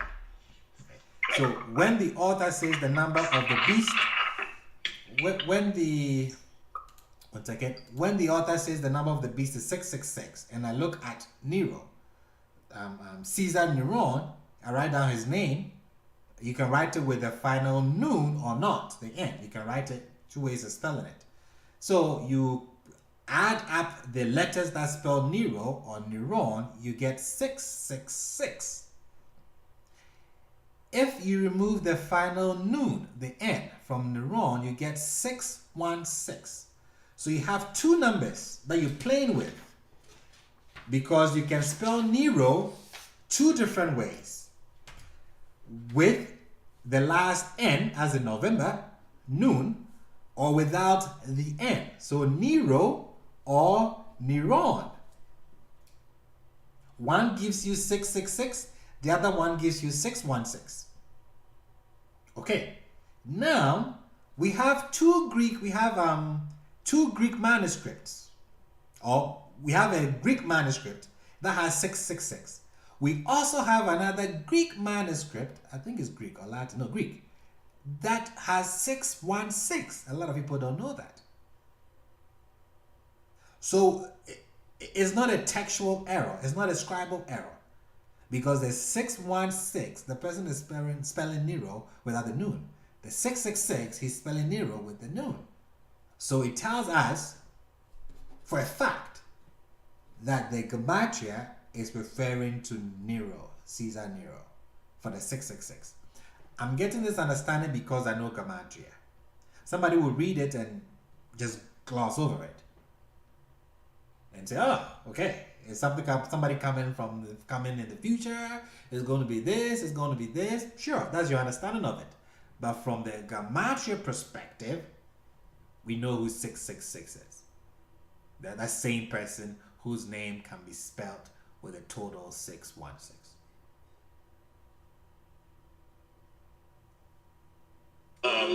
So what's the relationship with numerology and gematria, or it's just two different things altogether? And also too, you said that if we see repeating numbers all the time, we should check out what that means. Correct. Where would you go to check out what that means? That's a good question. That's a good question. If you call me, I don't know them. I know somebody who does. But yes, you want to chase them. Sometimes you just check other sources to see what it says. Check other sources to see. Like I said, the Hebrews are not the custodian of wisdom alone. No, there's wisdom in Egypt. There's wisdom in Babylon. There's wisdom in the East. There's wisdom everywhere. So, we can find out. Like I said, ask questions. David. We can ask questions.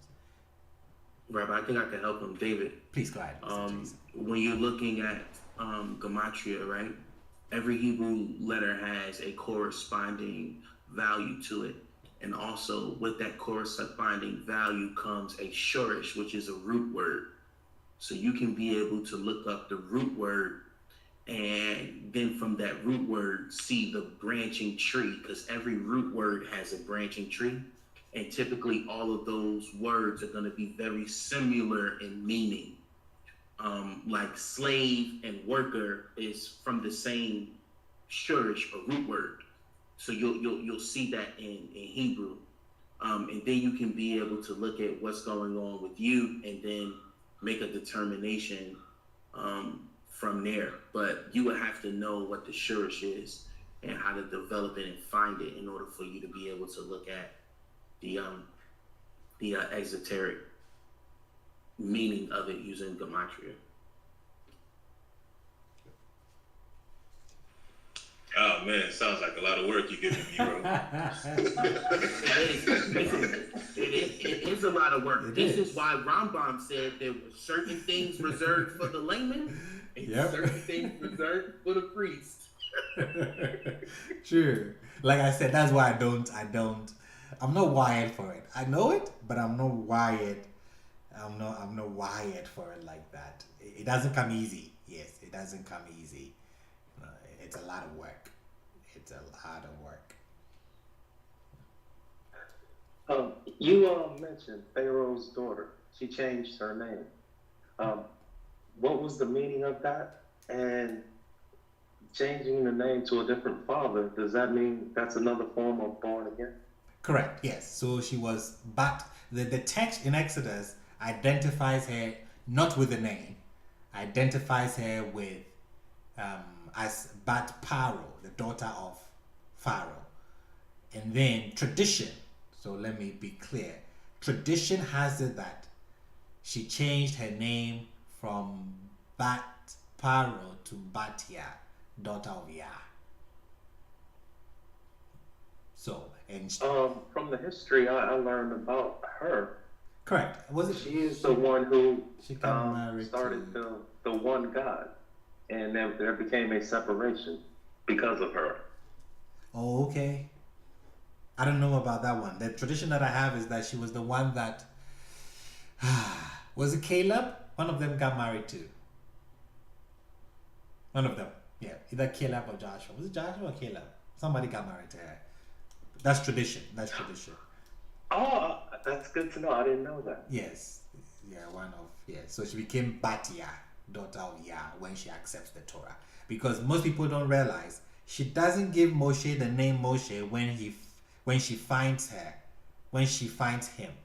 No, the name Moshe came after Moshe had been weaned and then brought back to her. That is when she gave the name Moshe, because she said, I drew him from the water. So that is when they say she became Batia. It makes sense that she would go with Moshe because, that is technically her son as well. And it's interesting that the name that Moshe's parents gave him did not stick. It was the name that she gave him that stuck.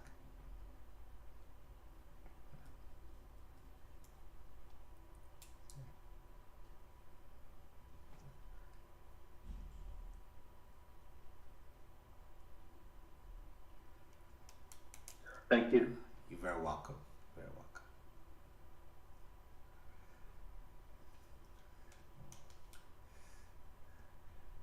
Awesome. Yes. Esoteric. Yeah. Could be here So, all day. I know, right? You took the words right out of my mouth. You would be here all day, so this is a good spot to. Yeah. It's not something that you dabble in without understanding.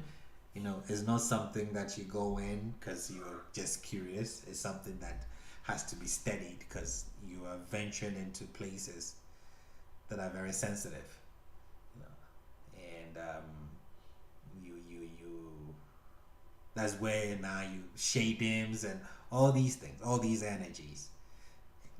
So, like I say, do your research, but find a teacher, somebody that you can ask questions, somebody who is well versed in it. Most people that I know just teach it as, I'll call it more academic than practice it. Yeah, most people teach it as more academic than actually practicing it. But where I come from, is the culture. People use it for real bad things. Really bad things. My prayer is that one day they can use it to invent things, for inventions, and not use it against each other. That would help. Oh boy.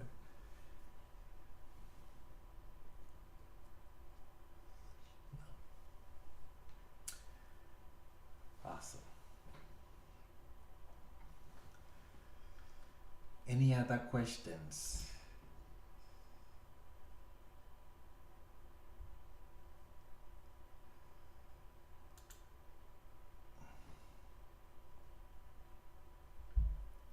Any other questions?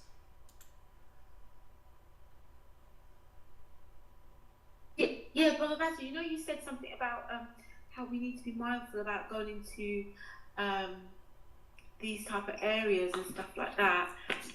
Is there an opportunity for you to teach us on things that we're supposed to be staying away from in terms of these areas? Because there is so much data out there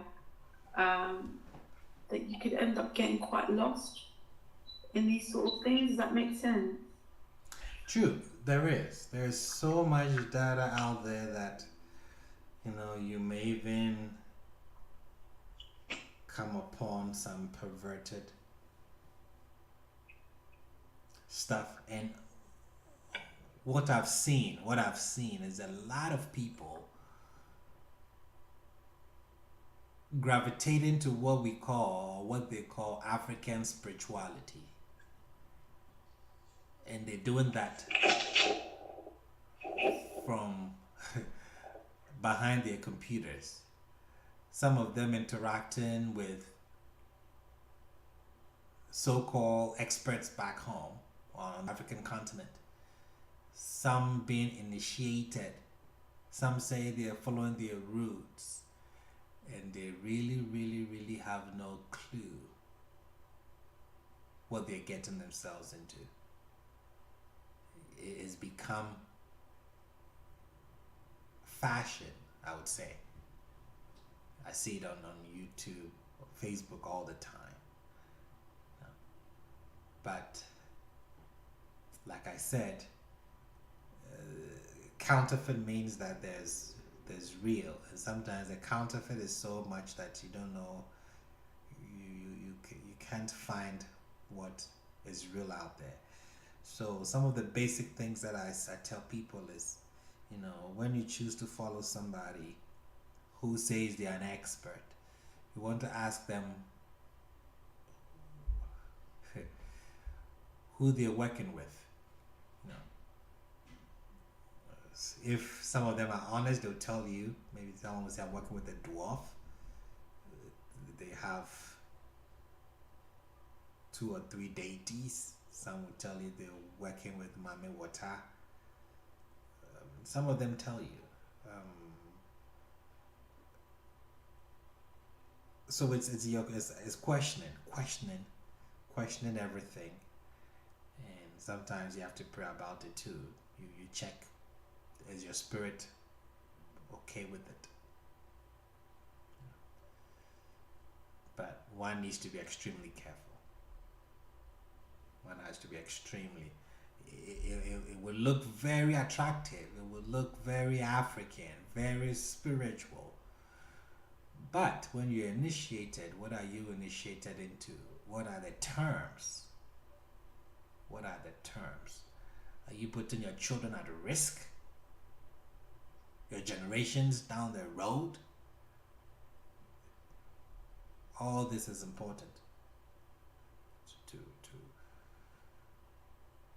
to find out.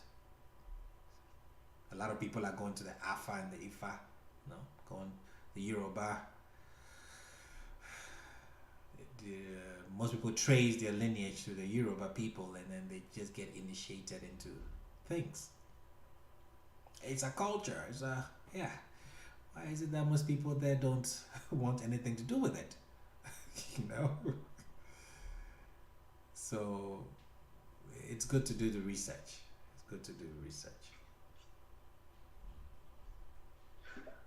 Were we supposed to settle something about a class today? Yes, about the Judges 19. No, a separate class. You were thinking about doing it, but you said it would be before this one? Correct, yes. I think the majority wanted it done during the class hours. Okay. So, yes, I would wait when we finish this revelation at Sinai. Maybe we'll take one day and look at Judges 19. Judges 19 and see.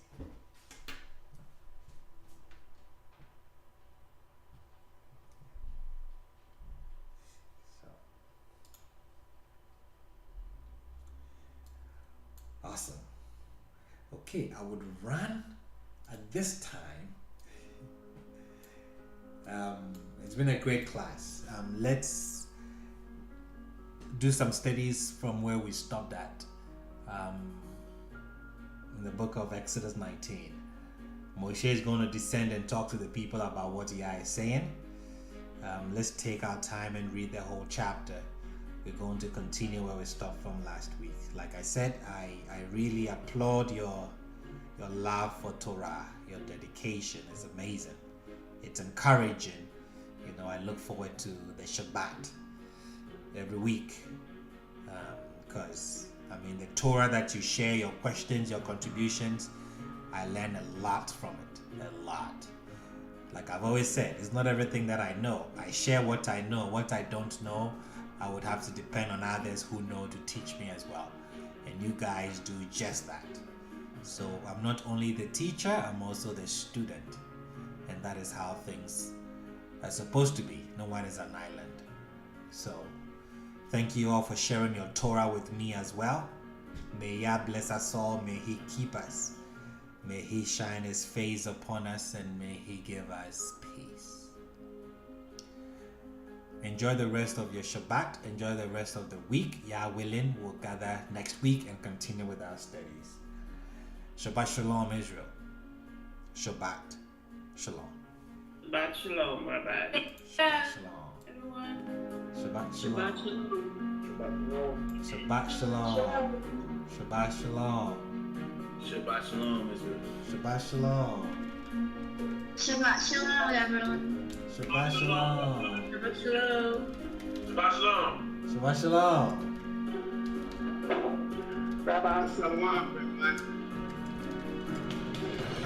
Yes. I got home late. I want to thank you guys for the prayers. Nicole told me to say my brother.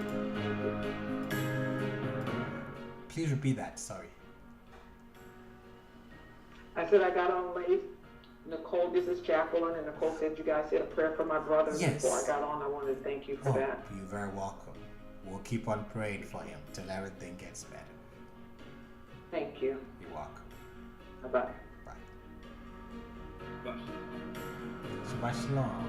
Brian, I just sent you a message right quick. I don't know if you're able to answer it. Okay. Was it email or text message?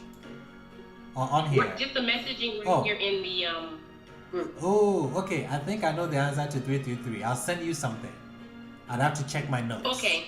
Yes. Okay. Okay. Awesome. Okay, thank you. Shabbat Shalom. Shabbat Shalom.